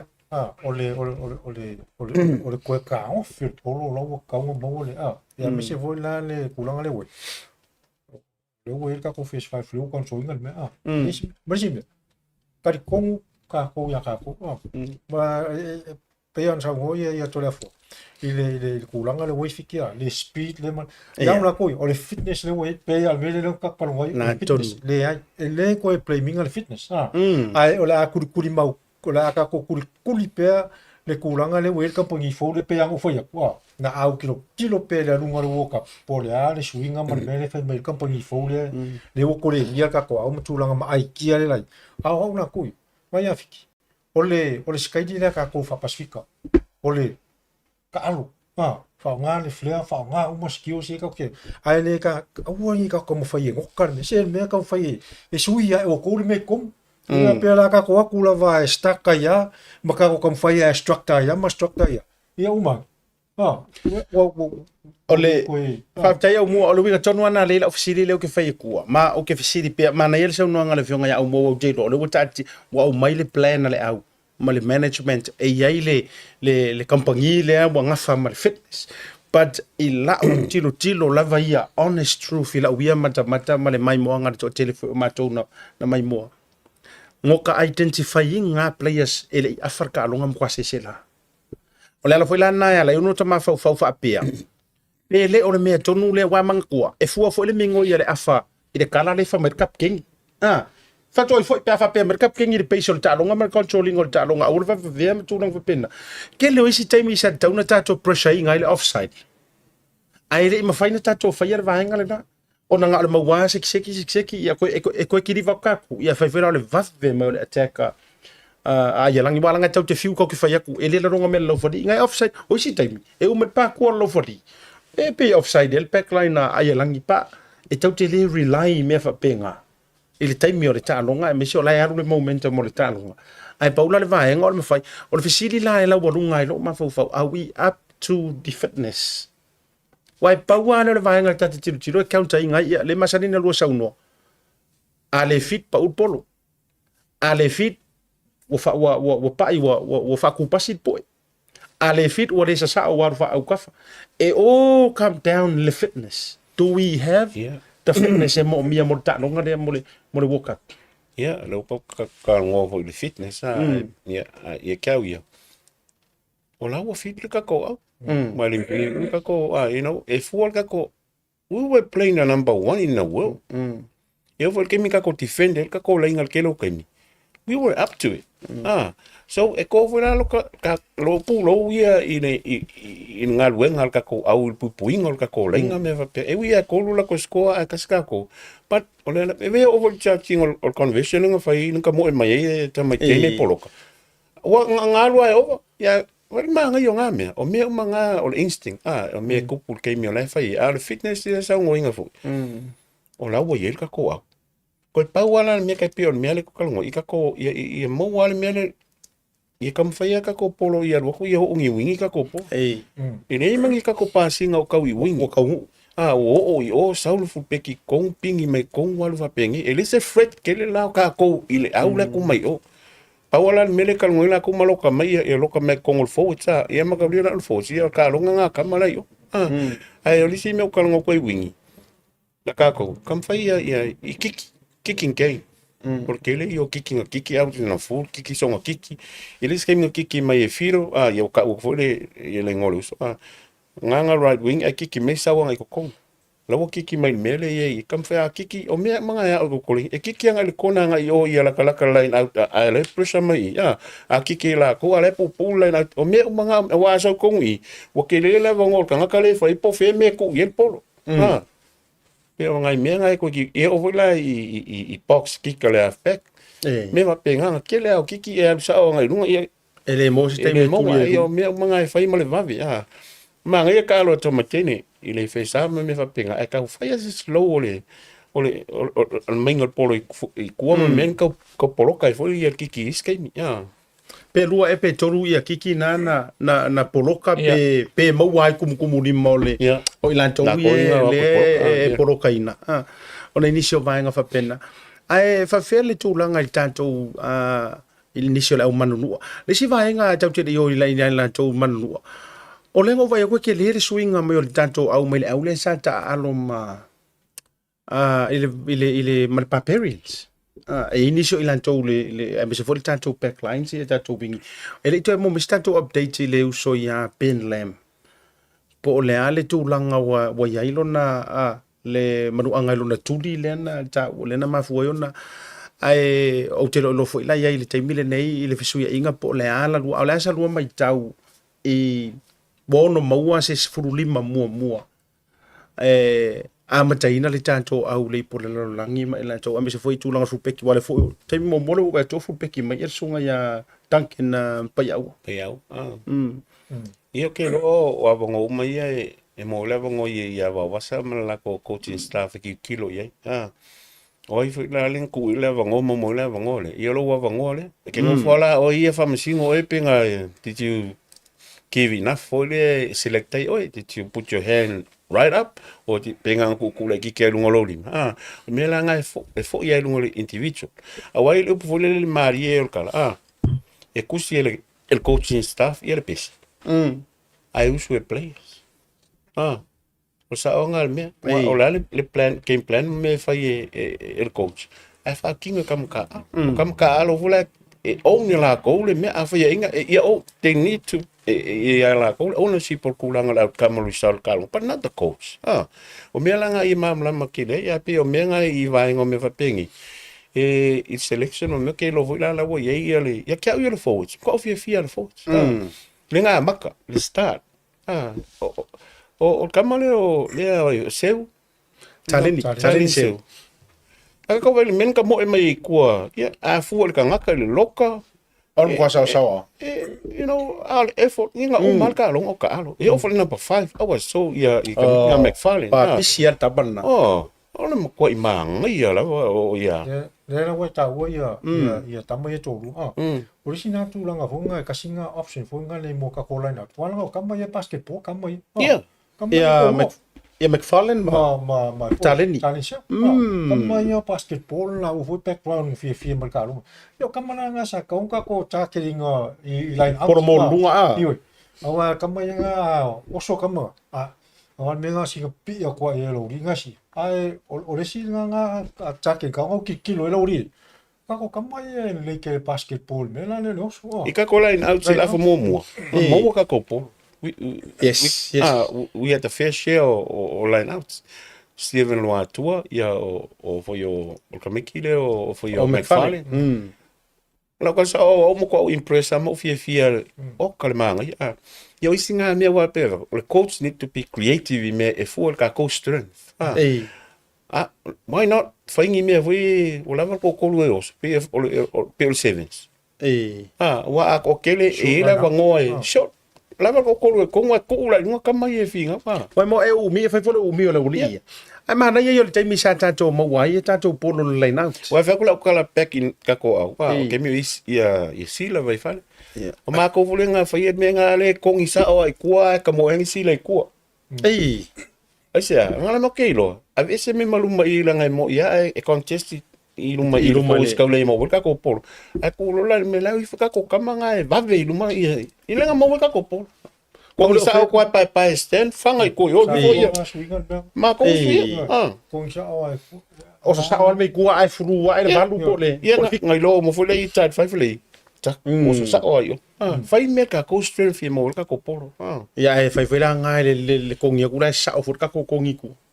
wa ta sina va nga fo ye ya ngo eras nga ye le controlling ngai le siwala ngai tele ya e me se vo le tau le mas se o polo ya kala ngo fi pai ya ste le kong ya kama nga ke fa ya kaya mo kung la football ya wa nga ye nga fa me ro ko e quarterback 40 sa ya nga fa o lang kong nga popo ko la ko po wo nga popo ka lu nga ringa le ya America o fa ka mala va ke ho la ki ngore le ya ka malo ma fta wi samo la o malanga le no lo join si singafu ke er ko inga la fenga ruenga I lo official wa va I tai pi spa Kalo fai le wafu pe pai makai kuang ka masi malo mai malo foi manda to ya wa le la kita lo ya pe ya de ona va tu fa malo ale tu langa le na fa si le fo ngale po ai ni e fa ta ti le o le pe cha no tu le fo le ka fo fa ka fo fi feeling le fa ka ko afa tu chalo la ya ula tu la wa ye tau mang o makai tamateni ya ula tu ya le wo ye so poanga tamateni le sai le talonga mal barbarians Nena maka vulkano maya nena ya wa le fo ko le la defense mo kula ma le tele pu el tamani ma le fo enari e kusa uma ko lua ai ya ula to yo tu langa le vonga le ka maka o tamale o tamatini ya le wa iso poanga finka ke le ka ule mitfio le sulu ma sukur ka ke le ka u vonga le pa wala kula vonga o le aver fa ku kuanga ye or ka kongu fo ye o ka ko ma fa ku kuanga o ma fo pa wala me vonga ka kalu le leis kalamu set piece line out le lega ko midfiole le vengo al polo luma marosi le lei mal pui le pue ke masalo le sfale ko ka ko aya tamaleo aya le aso ro fina ngalo le tamaleo o melani matavao a trial le fesi fa matayo no another option for him wa mane tua le tolu afa le tolu afa o ia le ai a fo ile sevens e pe o ia playmaker mai le sevens matulanga ile fa matai le ono mana ia fo I pe ana ma uso na vano e trial le fa pena wa le foi lana kicking game matulanga fa pena mar skip por kama Yo ke lo wa too late no I kulanga ia me o longa vangoa len ku ye in halfback pe ngo fe ko manga ia umanga I isi vaenga ia pe ia o le aunga la back ia le lan kiriva that's what the halfback is the top priority level in task ale halfback il va ver un kiri va wangela ya tamatene te lo pase kuangi ai na se lo pase ai ka question no la inga ya ka si ya kali ile ya olanga pasi ya foi wa ya ka nga vave kili va wa point something o se konge that's good enough time e vave defensive mai e ka ua se konge ma point fio se konge ile la kapi ya e pila menga ya e kilo ya ai peang sa ngo Aumua o kulanga ya ka ko 12 and 15 ai kes foi lawa yai ma fau o foi o wa wasa ia kanga kai kuinga tauna yai nisi maoti le tulanga lenga try yai ia luso le fo mai lenga winga ma le fo mai is a winga ia makaulia foi ia peanga kalngoinga foi ia kai pe fel kemienga ku ia mulianga then ku el fa second five ka try out it's a totally different position. O vai volar gaming ai apala. E a gaming ka kawinga flow. Ba ole ai. Anga makali ole wing. O ma fau fau lai. Penga fule o ya special le mo pot. E al ku langa nga. E ke mo e ke saolo kas fa folo malme. E volar me ke pe gaming ai ya. E tongi ya Aumua, ya foi ya loau, ya ken ma gaming ai ya. E ka keilo al kemi nga sao ka manga ku mai fo ala we pipi mai kong o fafo po kong po fiala ia wala le alon e o e fiu pala de wingi ole si tama titi le vatu o sa no nga Aumua ole oi foi o kamale o le sa mai la roi hok spei oi foi tani to ala asira ka sa ke le inga ta alo mai le midfield sa tele ne sfulu lua pe sfulu tolu mai ia hok spei ia sa foi le ia Wellington ma fa sa solo mai la ia mona Pacifica foi sa to vai ku ele bench foi no vai ku le ia tani ele la vem foi le ava tu tasile na tamata alo sa ke le lava pe na sau ia ai fa bai foi nisia mai o tulanga sa wa le tu ia fu peki mi tulanga pena ia ai lunga i supala ka pi ma ta lunga pena sa tele ai na alo mai fa centers o second 5 ia o tulanga na fei foi no foi atua sa ta to wingi le wo ipen le fai o kingo le ma kwa fe ya si mi kwa na ma si ko sa pe le ma mo wala polo ya via pe le le vola ma si ka ko o tato tamala na sforma tasi ma nga ya ke ro ke lo ye por meo le mo hotel stamo ni polo pa te yang wong Nacho wong chong sorry for si toi fole liso tato au lunga tanto screen le fa mo le lava ai ele ima wa tele pe ke le lope tele ni ona taimi le polo ai mana to e nai vaenga fo i pe yo le langa sapo ingor polo lenga pa u fa tu ele i kako wingi ya pe na fa tu ra utala na tato fa so wala nga tawe fa tu pu manatu i le vaenga le ole tu langa fo le se le yengi ngai captivating moment fo ngai le makua shaina ya se ko fa kwala ukala e tadi a fa fu mama o tele tu le taimi to taimi il mai mo mai le to tele e fa la ukala ka mi ro winger kama le o le lua tama fo le le fa ya le lua pe ya uso mar kama le o very nice le sa wingi fo tato manusamo le wo ka ro ka ya no fa pa na tonu lava se ko inga skai di fo le uma e ka longa you earn that ya umenga fa o fi ka longa ka manga o short kuli mango e ma ka lia fo i le me ka longa o ko le full di me con yo ya la wa ko coach yo o e fa le ka longa ka ko pe uma you have to look for work le na tonu wo ver ka me ke le o jolen le ka longa e wingi ka mo ka pe wingi nga vale i look e sa ko sa ko kongi looks for po vai que me se la el fo si kongi ya e mo ko konga you have to look for ya que me fa lo kwa sufa ya il que me ola o ko el polo ya la ko pa u me fa pega kongo vi le fa fonga me foi ma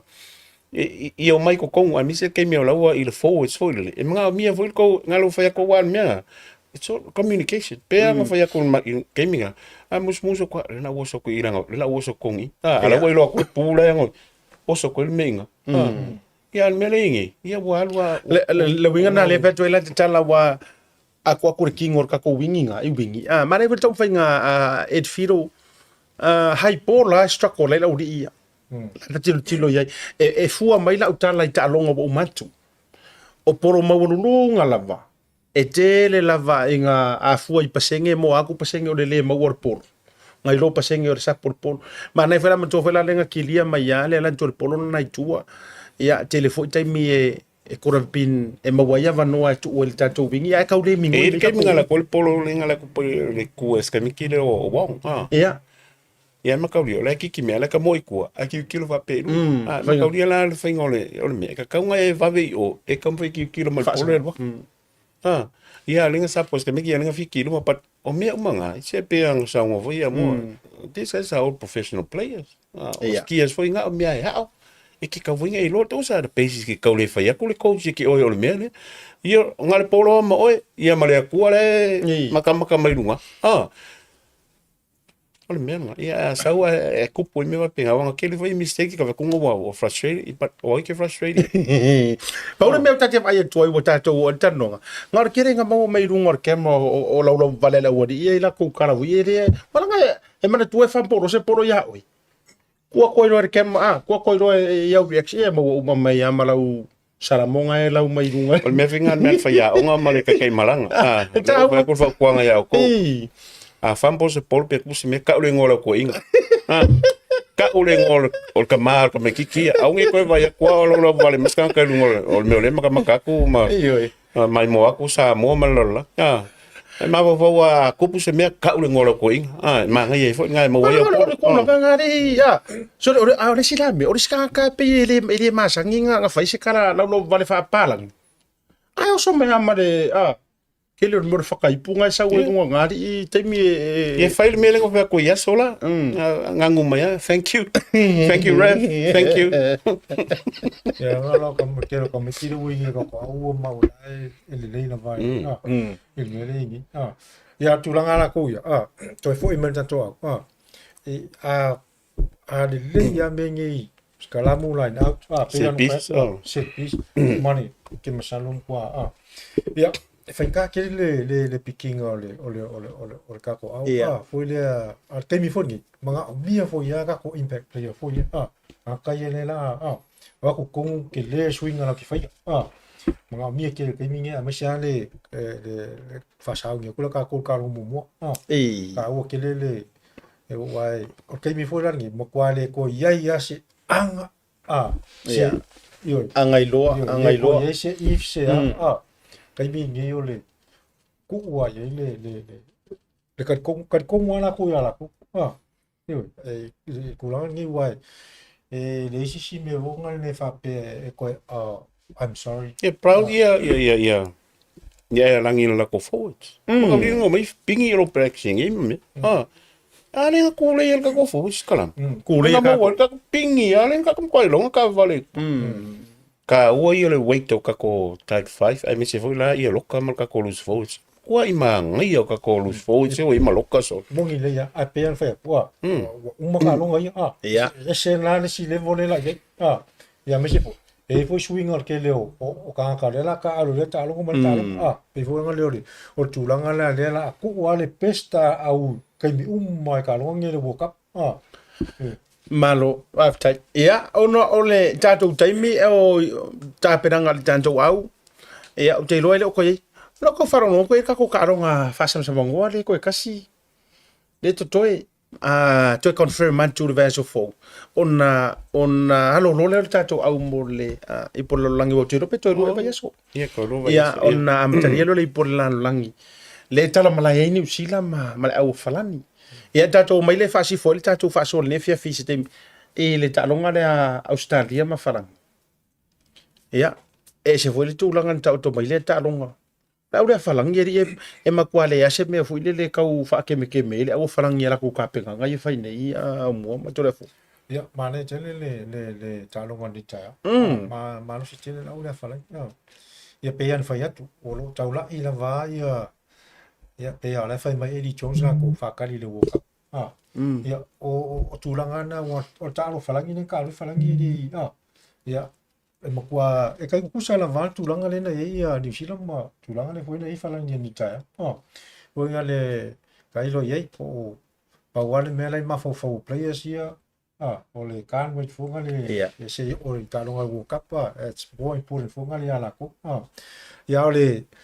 le tulanga na tau ia ole o tulanga wo ta longo mo fai unga ia tulanga na ia ai le la uta tos ole le nei o fai ngole au la falang se run me falangi le pupol ole sao ka ko o foi la ko pui ngol lenga ele fo ngale o fun ka mo ka mo e ma lusi de lenga ku la ko lenga foi ku lenga kingole le ko kingo la ki o ka sa wa fu peki al mo duale le yon lanto defendi famanta ele tapenanga Australia o ko yeisi kupua lilo o ko yengi si me lilo mai o ka ko kar ko wingai le o so o mai lava ka alonga ia le championship patato le se malo Australia a solo ko o fa pe ka mo me se malo o wa ta alonga fa ta ia ma me uma ia ele afo ni me ka on ka alonga fa sama ngoi le level le ia la kapi wala va ia me o ka ko va ia Australia po ia yangi si me fa lilo e ka si fia lo fion ko le fo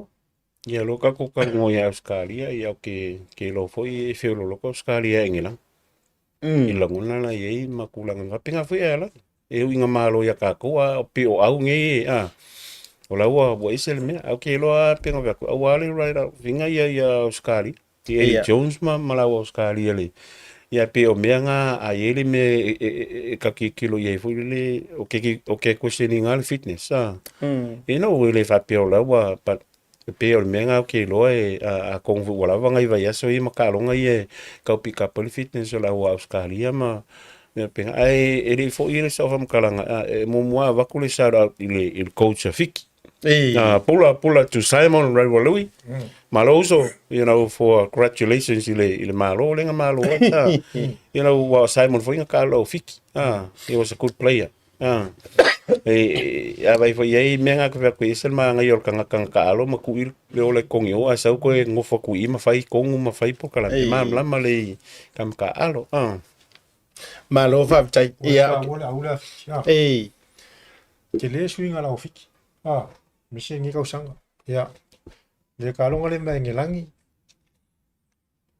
kasi er maro ngelangi ka usanga ni ke ni o fa inga pe ole pe fa kanga kalia ngelangi o fa inga le ngi ale au fa ngelangi le ka alo ole makua le leia au le top team ini o kama i foi yo ko lai ki nga la ku ka ri ka alo ngole la ve ale top pale ngi pe fa kanga kalia skama ri kap kenya me se for se lau ka alo nga skama le nga ye role sa ole fa kanga ya ale be ale le wo ke le swing afiki makua wa i we ka fiki la ko set pieces kalamu line up sa ulolo fiki fa che no play le on kwa fa o nga la ko mit fa va ia ka mo e mit fio fiki wa le fa ya ko pu e mai ku wa ku la ko win okko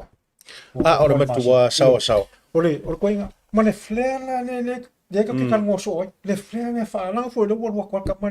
pe ya le mo fa ya ku le sa coach mo ngi sila luala le scaili le vole fa structure vo ia vela ia au ka fio feeling ka fio le player kalam line out saul polo ku le o fo na le fo wiki fiti fa nga ngai ropo vele back sa vele fo wiki os fo loka ole makwa o mega al makwa o ina no ke fa koi ka alu le ka ko fa Pacific le ke fa koi le ngalo ka u le lale ka u ke le o ma pen fiki ia fiki o ngale super rugby le ngai ka ko kikilo pe nga sing ngai ka mai lai kia la o ile piki mai o Europa ko lai kia place ke le place le ngai super rugby pe ala ka kalmo ko kikilo isa mo le o fo mo fa pe ko kikilo la develop ka mai ki ngai moskari awangi ka ko ngau i fa fo i Europa is a wake up call for la mola uri pe kangi no way no more ale ka mo fai la ka ko wala ko sa aga ko kan fai de academy sa mo ngi Australia pi ore sa mo yo a mai men ka me ki la ka lo nga mo se fulu ka ka mo se fulu ma ele a fia pe a fa pe o fai sa mo se ka ko develop mas ka ko academy sa mo ko kilo lo piki ka me ki ngi mo arkele ko me ki ngi la ne le develop ma ya onga school level sa wo la ye le isi au rep sa onga ngi alu nga kalapu ko ki kilo lola ile isi o ri ko le pisi pio de ngala usamo e fa pio le fa fiki a fa ye dem fa fiki ka fa ka ko o la fa tu la nga ye ka ko fa fi ngau pe le fi fo ka ko la piungi ka ko kilo sui le se fa nga fa develop ko me ki ngi o se wake up call for le ka ko me ki le fa fo no way easy way fa pe che va ngala mo ko ai mo ka ko ba ai kwa o lo ye le level le ye ngai piki ana ir vanga le usa no eu moa Toleafoa wala nga afua fa ma fo se fa kwala la tala le e pe o isi kama ira buri e on peleki fa fa ya o umaro la to malo silo on peleki ia wala to no fo ele to ai ronga ko isi tomorrow hunga o lo le fa fo ia o se sila la nei le lo drop pe ia le o avea ba ye konga ia fo ia fo lau ai ata to wole tangata ia itself one of the toppest player ngai vai atu lai le like so mara kai fekitoa ma tama le piu tau ma le odi I o mola pe e foi mai wale ele on form foi le sa ka alo o peleki ma tulanga fa pena o le si meta te mai tauina foi mai a wi mai perkangi o ya pangi o falangi ile tu Europa e foi mai pe o ko e gain weight le odi e pe o to fa o poina le la po o kingo ma ke le foi le ai fua ia ile tournament le ale super la kapi ma le within here e pe sa o ina la usa no nga wa e se le level ma tu foi la le tu Europa ele ficou ko nga ile la tu tamer sanga le fai ma le super la kapi yang usila ko sa o alu super la kapi yang usila o la alu Six Nations ale tamer sanga Europa ia o le wori ele o Six Nations le ka aru kala po va pena tu sa to titia pe o NPC le kala pule na le fa le tele no e ui ona o se le ni tele ai ma tu wala o le feeling o au ke kele ia o nga kango au role o ngi sila ia la to su pala kapi kango au mai Australia le la ko su pala kapi kango au mai Afrika le la ko le la u fai ko ngwa fiki le o tango au mi mafiti se ia kulo ma majority o la ko su pala kapi a fisiria ko ngam samo o fe ko ke kango au tau ti tango au ngai o ngai ka ko kam fanga u le ka aro mai Europa ma e titia fa tai fo le tong fai kana mona Pacific tonu ile la developer ma lu la ma le rice mai ni tatu players le la fo so a ka kongo ka ko foi ko il faingo o poka la me fu nga yungi kai kasi ma ia kalngola ka ko lingia la ka pia Samoa ia kai pe ia faingo me uma kai pe o so nga luenga kai pe la pola nga luenga fai same principles o me ai o me e ko kusa uma kalfianga so se me kai pe vola me ia a pikimel coach pikimel ia me we ka fala no KPI sa key performance indicators po o coach me ia fa manginga I coaches ma players ma me ai fa fe kan kala fenga lunga le yungi ola ko KPI so o angi me o fai fa pe o ku I o yengi me vo kai pe o me nga le lo ko kal sa a lunga fam kalanga fa fenga measure la ko performance o angi swinga le yungi fa kai pe la meling fenga fiki le la o fu mai ngai la au le fi chen tro this is the reward on me lenga sacrifice e fiki I mala ko instructor umala ko sui a ko le me sui a ko le yungi a ko me uma fai lo me le ave lo au le I o le me la le ka vola ka ko fai me ka fai o le van ka fai o le van tau fai la le o le van ka fai se me va pe how can if I think of why World Cup if I think why kai pe ele me fai ia fa fai vis kama wa sai o fe la vi so vis kama su e mengi players in Mangsamo vi so lo fa vi Europa ia o ngai po fe la me aquela Europa well is development of e lengi me fai me ngalo ka koi e fai me ka ko rugby union il a vivi al me e work ia ma fai il la kapi ia wa kongi ia ka fa ke inga lo piki mengis ka mo va ia so ia fa vi fela o fe ka ngoli mai isius el pela menga ve ko ile o fa inga kongwa le maro le nga fa inga fiki rugby union fi chen to le ala ka ko le vai lo lang kulanga lai pe me o le ve manga ia performance ka ko me ko ia le Aumua va sama le a ko foi ri ngi ka pi male Malaysia nga e du Malaysia me ka nga fai lisi World Cup male improvement o ka ko ai e fa vi ala langa le uta to Talanoa ina le vai sua le o tu poila le ila ufa afisi di so ro finangalo e fa fe lang ka ko fa ya le me ora ofisili la le fa do i fa lo e tele ai le afia matangi ai a faila o lea a wai le o yeise se palafu ole fa kai nga fiki e uta to vai tino le tulanga le wai now fa fe ka ko fa ya le America ko yu who needs to start this o fea a mata mai ai o le ale ke unga o le mea a fa o restructure mata tu Talanoa ia vai when ma fa inga restructure ta to uni I if ever ma fa inga restructure nga ko nga fa mo ngole ase bo fina nga la kalia ko menga ne vai fa fonga mi Samoa ma a vese por kiki ka we kala mentela fai you ole sports ko e mi fa kasi mai ala ku Pola kalong la kapi liki si me mafa netball pola soccer. On me fele ka un kup. I was thinking ia por kiki le fai mai ko kongo kalong. Ia mela le kupo. Le ka ke fa lo wali ngi upu ka waku ia kalange le fa fonga mai fo. Yo lai it ko wa ile kongo yo. O ile fa inga i. Ya fa inga ka ko au ngi mesi ifa. Ia fa penga e finga ka I o mele kula I mai ai penga fa ia fo I lava I ka ko yungi la kapi e fa sanga sa o ale ka I le yungi la kapi Samoa and silingia simple as that it's up to them la e fai me la ko dictate me la ko ma mai ngi me I lunga lau ia loa uma langi pop mai loa ia kalongo ngi foi la ma ko ngi ma ma ko kama kuai al mang Samoa you wanna be part of ka ko la kapi Ale mo sila, how can we get in? Fa feng mako ako. Fa feng mako ako. Kumele ngoa. Ko kele yele le mala malama so sia male. Olo ye nga uso le fa fonga mai peka ngia me. Ai me se foi Samoa. Le socio kama kuai ma fuanga fel mako wo. Kuku mai. Ola ye uma lava kama ngi e fia kangoli me kongi. Ya kan kai fo ia ka ko ngi la kapi. ai fa mata fo ila mana yel vai ngale usa no le fionga le pristine o tamatua yel man Samoa ai fa mata ai ole avangoa le o level no fa wo ko I loa mai si ungi kikeli ono ole utilo mai o le o to e taula mua mai auto now I'm not specifically at the olua le va fa fonga le tino auto when I say auto venga mua I malai le ta longa o lai wa retire manisio ila to we le to mai le leile me ta o le networking pene wa fifi mai ka ko amisi I wa ka ko wo no fene hemisphere le lopo va ku se au Pacific ka runga le Six Nations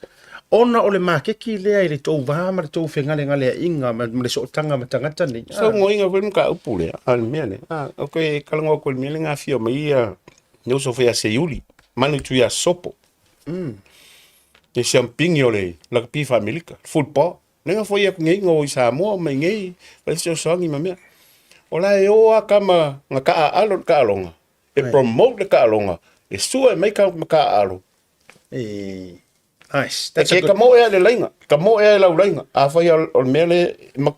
kala ngai mau ma uso ma le fa fonga mai mo ma ko nginga la ka pima me e fai ngo fi akamo inga ka ke lo lenga pe fe me ka ke lo I ai a sau ka nga ka le lo se me e ke la e ko la kwal me ko ka palo va e sulo kulu mai o ke le mam alfa ke ka inga nga o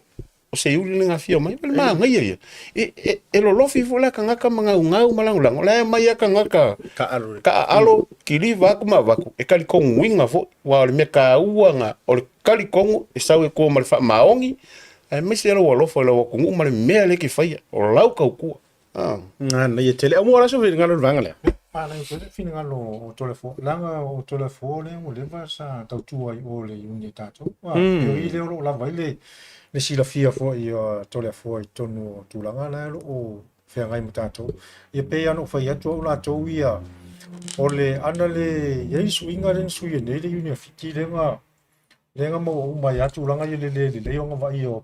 playa se o fo I au teine ma tuna pena fo ngale ma kokongi o kamkalu mana kukula fo I tulanga ole tupe tula pe le la vasa su e uma fiti le la no toi sui a ko le la to por male e fiti sui e mal faiao failo mal pichento pe la le o tulanga la na ka wona titilo ya tato uni la kapi ya mal tato malo pele ono fai pele como kika ka ko im e ia wa misalo pa una tula foi na lo la ile tula ngolo ia fa fita au di mane tula ngolo itu ia na ile la tula foi tauna ia se swinga ta foi na ia se tula foi na le monista ngata tu foi la tu ia ele fa pe le fa pe su ia ku so ko la tu o ai tangata foi ngale tasi le aunga tasi le alofa manau ia le au le tunu ho ngale fai fa mau se foi se swinga wa foi o mi foi ni si semia ya ele lo la va se tulanga ma swinga pena wa e tele afsili le fsili o le al tulanga wa ele le developer ko tulanga na wa le titilo ya o le la mo le fulu le tatu fitu yo wa pe o ile va ya tu pe o taula ya ile le developer le la pi ma kwa le ai se fulu matato e mo ila va se fulu mala vale unga le o le sau le o fa monianga fo le ya ula ia tu la foi pe fo na sau no to le fo le tu o la wa ia to tu no le titilo e tau na sui le tato yun ni tato titilo fo la ia le tau na fa sia academy tonu ne me lo te le to mitile misi al tato la pine tu ni ia o Australia les ia ko ki kilo vola ia le ka maki la develop mai sia tu wa ke salo ali le nga fai e fio mai to mitine o fo mai la to tu ma la to au nanga mo pe ia tangia mai a se sila nei ma va vai nei e tangia mai fa ko a ka ua mang Samoa inga ua saungi fo ngi kalong ma saungi se fa o ngai ko filanga a o se opu le fa ta penanga mai ngole i va nga por kala me matulanga o ye ia ele o ia la walunga na tulanga o la foi la le e a foi ka ki fa longo ai nei ta mafana ko akelo le players le ngi usila telo le tamaititi ele o mapu e runga le la ku ka ya ai longa foi o mai le yungi sa varia de ngi usila ma se o mai silo Ever kalanga le fek ni o le yungi esa we e fufuanga mala wi me awal me mo ia kele ku pela eva ko fai development me ia fai le o fai development pe fai foi ele o a ko pengal fai se me mi te ri poki ave ko mo mo si funding mangisi me se vole o vinka ko fiola ko ke mamla ma uma se ngi me ai fa maongi awai e mo wala ia o lisi me pengo fai ko ka o ia ma ko ngi ka ma ko inka alon mong sama so se me lo lang ia lenga coach me foi so nga per laming pa parents lenga ia kama lai coach lunga premier kalapu mo walu why not pengo fai o la fai me so Brian Mulianga ma coaches e fai po la performance ai kilo ri yungi ma kanga kala ngo fo lunga office fa fela nga mesa ko perform o ko nga lunga o fai o ko achieving ngi me tell us o ko me fai o fa fenga o le manu yo fa fenga fa o angi me o fa fenga a kole au o le angi ingi tournament so yai fa fenga prepare e ko kongi me ka me ki kilo pa se sau pe fa ingi me vai vola ringa la kwala ke fe koi a va pe kangi fa se me so kai a pe le mala ko fa yang se polo players o fa i pola la se me ngalulu inga work me Europa ma la ko o falangi pe kangi po fiala a o la ke mi sa ngi mang Samoa o Australia ngi silam Samoa o mo me lan ka maki mai ia o ila le coach sau alo fingo fienga piki peven men sa ngo me uson ka kalngo last week lo crisis ke mi ngenga le ku alunga le o le video e ka le sau le coaching ngenga ku alunga le video va il coach ku langa il ka maki kile malanga performance o fainga o menga ke mi ngai il swingo ku langa me fai se nga luenga wa me wa e alo luangi menga la lafi mai fo le ku me ke o le lava kai mi le that's not a good enough excuse sole ya le lava le causa nga ko se full PS full lu e ma singa causa ya o ka wa ko fe ma singa causa sole PS full lima ya e pa wangi la ku ka ma ngal pa full ngo ma singa causa ngo Samoa so ma lo fa tai le sa no ngalo fio nga tole fo vai lo fo le fina ngalo le fio nga ya ono le tato taimi to e fitu minuto na fa mai na lo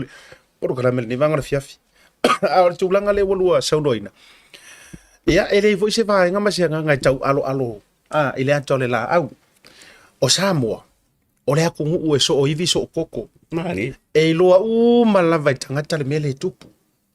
Ele foi la se nga fa pe ele o foi ni por kala mene. Ina ia fa pe o le ale tu ma ai ele fa fo no ma tu ti nei ai mi so fina ngalo fa lio o le au so nei voi longa le tu ele ma fa nga kinga ia. Ma no mi lo mi fa ngi wale ale. Se me o ma kila mai le munga la ele sila le to tele. A wala ngai fiu e fe alo fa ye fo por kala mi. Ma tu langa le fa so. Leanga e a uru a kafe. Ai se le fukia vai singa o lunga. Wo fa so fo i mo panga no e fa so e tai ia le fionga tai malanga matulanga u e ia kai me sa were kati ia ku ki fo i le option no option ya na i lan to o ye le tai mile nei lenga ia ile fa kasili nga mawalunga lai lunga e au mai ai o la utala le uti fa joy na se mana tu lo tele ile fa alo mawalunga na ave e ila to nei le use e mai ai le poat le fionga te fono ma sui te fono ma uma committee fa pene o le fisili lo ma fo por me nga coffee ma fo nga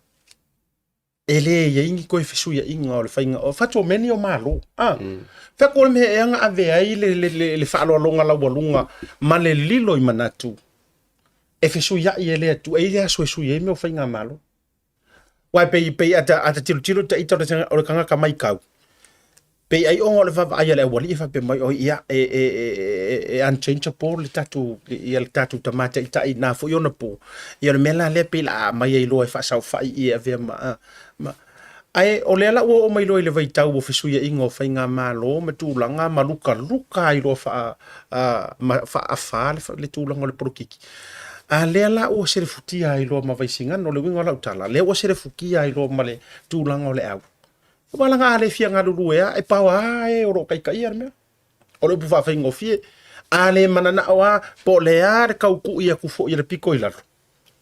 a le mingo i mai ara va nga ia sa fa i mai lunga lo na mana tu na o ha we le fa pe fa ia i fina nga lo to le o le se fo to te foi la to le fa so mai ma fa io e mai matulang o ke le i loa ya usia ku ngu e ka yengi ka ngaka e to tonu o fainga malo ma me o porkiki ni la kapi e se au e se fi Aumua fa penga ya no fiti le sa ye ya le la o kiringi fiti yo ya le la o ka ko vai le outcome sa o nga ruenga le la o vai le result la o lunga eu te lo forme ku pe ka ko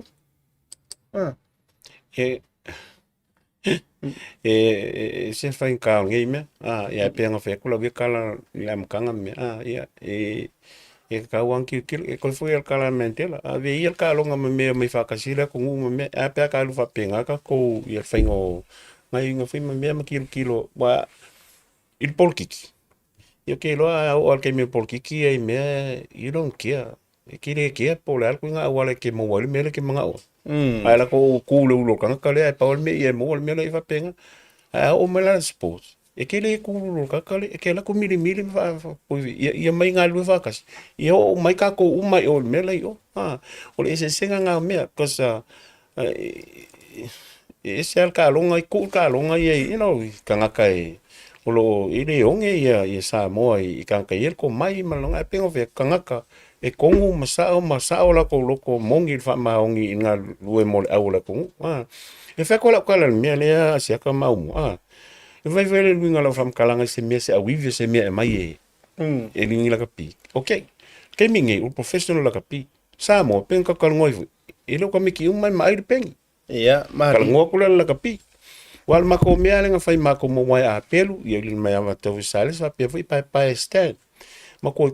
ia onga i ka mo fai ia wa pe ele scholarship eu mangi ka me ke ngofo mai ai ele ka me ki ngofo mi am ko le layer ka la ngala ngal development fai ale nga fu mai ala 40 la ko ngai o ofisa o David Lemmy no tise la ko mangi le wo mai fa fo wo mangi o al sana o tu langi pana sum la ko o fu la ngi ngal nga fai la me okup la le wa ka fia milion ai Samoa fa wai fa le ai nga manguia wa uma me o ka milonga nga ole o pisingi sil me it's le fa fonga me ma sil fia ke mi a professor but same time e fo ia ku pe Samoa le manguia Samoa ia maka ia le lenga nga foi nga fa vai ma fai me ngai ia puki ka mai ki ngai ma ol fa ka mala wa o le manga ngai Samoa ai me se fo ai Paro vai Aumua so que ngalo. Ya, fa tai ko asiata. Wow. O tele Talanoa porkiki. Ia. Au te Talanoa polakpi. Yo le tonu na le na. O ke le porkiki al polakpi. Manga. Yo, pe ya no fa ya. Le ya tanto wo to e fa ma fo le tu langa le tanto uni pola tonu tu langa le. Ya wa le si le tu langa fo le e tau tai fo ye. Apalai mai palangi mau palangi tulang fafaya makwa kongi le apala apalai mai uso tato uso ni alung fana usam ya makwa le kwale kusam man meto le palangi man me sau palangi manga o ya ai saula yelo polo palangi opinets le kongi ka kokam ngai uso ye fayao ele va pewa le vai tu stula pen ya tu lang tonu na le peno fa yatu wa una ko ke le kalongo porkiki au kalongo polokpi yang ai o tu langa ye tona mai yo le ta to yu yo tem sano fo ye tona ise swing ole ala nga ilu pe anu fa yatu le nga e fa fsili mai po ini sia tu no hona la ve porkiki tu na ya pe ale fa tu le umanga so aku fiki ya sa la fia fiki porkiki keminga ya le wo man ya tu la email au fiti ya yo tu la hona tona ye ta to ole ta to au la kapi Ya o ke o fo e Aumua Aiolupo e Talanoa no da. O ke o fo ka it's a black and white thing fo ngale wa taulo fo ina fa pe mai ia le yungi da. Fatu fo i wa maku fo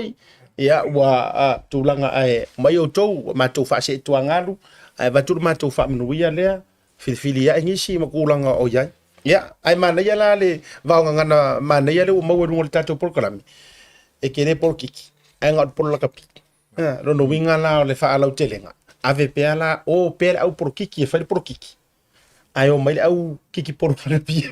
ia pe on merga e wai e ka ke kalngom fa so foi fa fo sa mo me ia ngia pe nga ngia foi ma va kungi ko lalo ia mo fa kuanga foi e ko foi ia kwa inga i Samoa wa pola mal kalangwa ka ko fa foi ngi ma me foi ia o lingi la pile Samoa so o kanga ka vola e fe kong o kanga ka le Samoa pe fila me ma ko i Samoa mo kalngom mal ma kanga ka makwai ia ko kuangi la ko le Samoa ko kongo fa ngome e fai sola ko le kongi o le o male ma ko le fa yang ka u e fa ka u le ko ngule o alam fa nga makanga kanginga ave fuori il la kapi ia me lei ia la sol la wai u e o ngai kama ko nga fa nga le ko kongo le yungi o fa malolo o le fisi ke la nga ola wa pe ngo fa ko o me le nga i me so se me e fingi nga i lo me le fika wilo e va ko sa al fam kala wa ko nga me fa pengo fa ai lo ma o le ke fa fonga me si la me kal nga le va ko mal fa ko nga me ai ki nga lo ya le se malolo okay simple as that lena ale ma fa ya ma vai ya fa mal o le ai ke kala ko ala fa Pakaria ya la ko pakaria no mori e si wale fa meu ka ko wale ai kala so lo le sa lo me kala foi como foi ali ai o mai ka al campeão la me la yo nga ko le ka ko filia kamor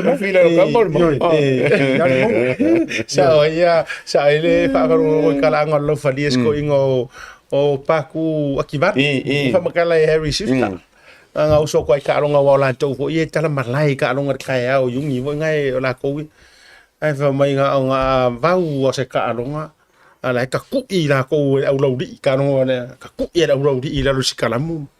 me fa sanga me fa penga ya i lo fa dia pa se fa mbole lo sunga re ka ku i de fa nga fa mai e complain re fusu e makaulia foi la o le vui le kau se kia ia ko ingo o pa ku ia le ke o nga maringu o na sfali alo ala ko Lau wali ka longa ka maki ka wa o so la ma ka me le si tuna limit sa wa ka le ai o menga ngala nge fu me la menga le fu su la menga le ku ye ma ku e ka umai la yo yo ne si mi skala yo ku heavy ko ingo pa ku ngai ka la ka ku inga ye fa e ka umai la fus ya kama si nga ka ya o yo le te tole maali ai lia il pongo o po masania ile tunu ali le vango la fiafi ya ele so ona sa safua le o tu fitalaia mai se fo io le to fa ta wile lo fa fiongai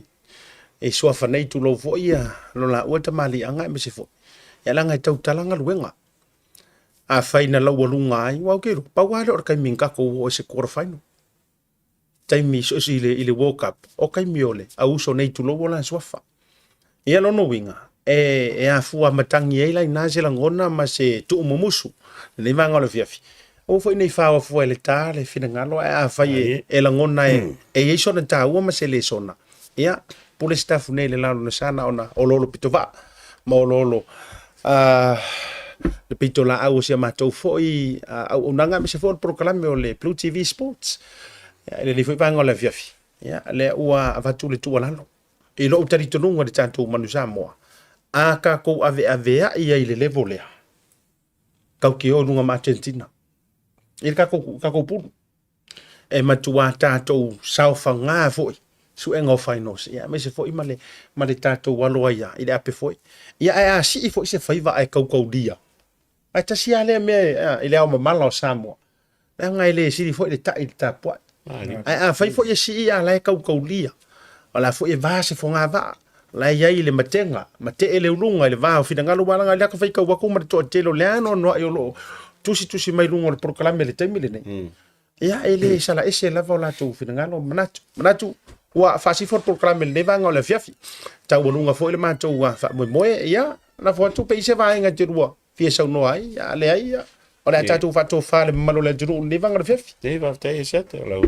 sunga vole fonga ka ko proclame pe le se Aumua ia le va fe Samoa ia la volko fa fonga mai ka ko pokala masang ia malu ai falo e finga lo mga kwa pokala mingi e sa ko ngia kwa inga la kwa api a misi ia ai la ve ia le a misi ia wal le fo ia me ka o mala ngol fa mo ngi me ia manguia ia alom fa nga ola ko ka longa so ka longa ole ka ngol la ka pi ia ka longa la ia e ka komika mika fo i e o ka wa vea ia ka nga vai ka ko ku so se ka fala wala fo i alvi inga mal fa ka ile tu o ka ku wa yo Samoa so e malo me fu inga finga kaya ka ko kinga fa lo ko la ki nga fa me ala mangui o le nganga la va nga ku la nga fa mo ia Samoa ka ko filo fo le vai eso ka ku ma fa ai mo ke la ku fa ka ke le mo te tai malo va tai o mo so no nga tatu fa ma vai Paro aftai foi le tapu inga Samoa ya afai foi ya wa ya ilawa seo la foi se Talanoa tu ya o le ngala tu yo no le ai mau ya long fa na uta tu a me se la vol lita long le la kopi ya ai afa pe wo na te o fie ya va no la va e sa la va musu mai yo e fa pe mai se ka kofi ya o la ina e wor ko ngiang ka ko wor se me ali ya ai yo olha ai mo ma ai ya ai hafta tele la vamos ne ya so mo le la fiafi de tapo inga Samoa ya le na o ma tu fa ma vai tu le vang la fiafi to burunga le programa tu lim tai mai le so fo ni si fo o tonga me si fo un ni so tanonga ma le fa ta penantu ile ta le alo tu le manu Samoa le ipu o le langi ya ta burunga le programa fa manga se manga o le tau tu mari la fo fa va tele ya filo il va se fo e bo le fiafi soifua ma ia manuia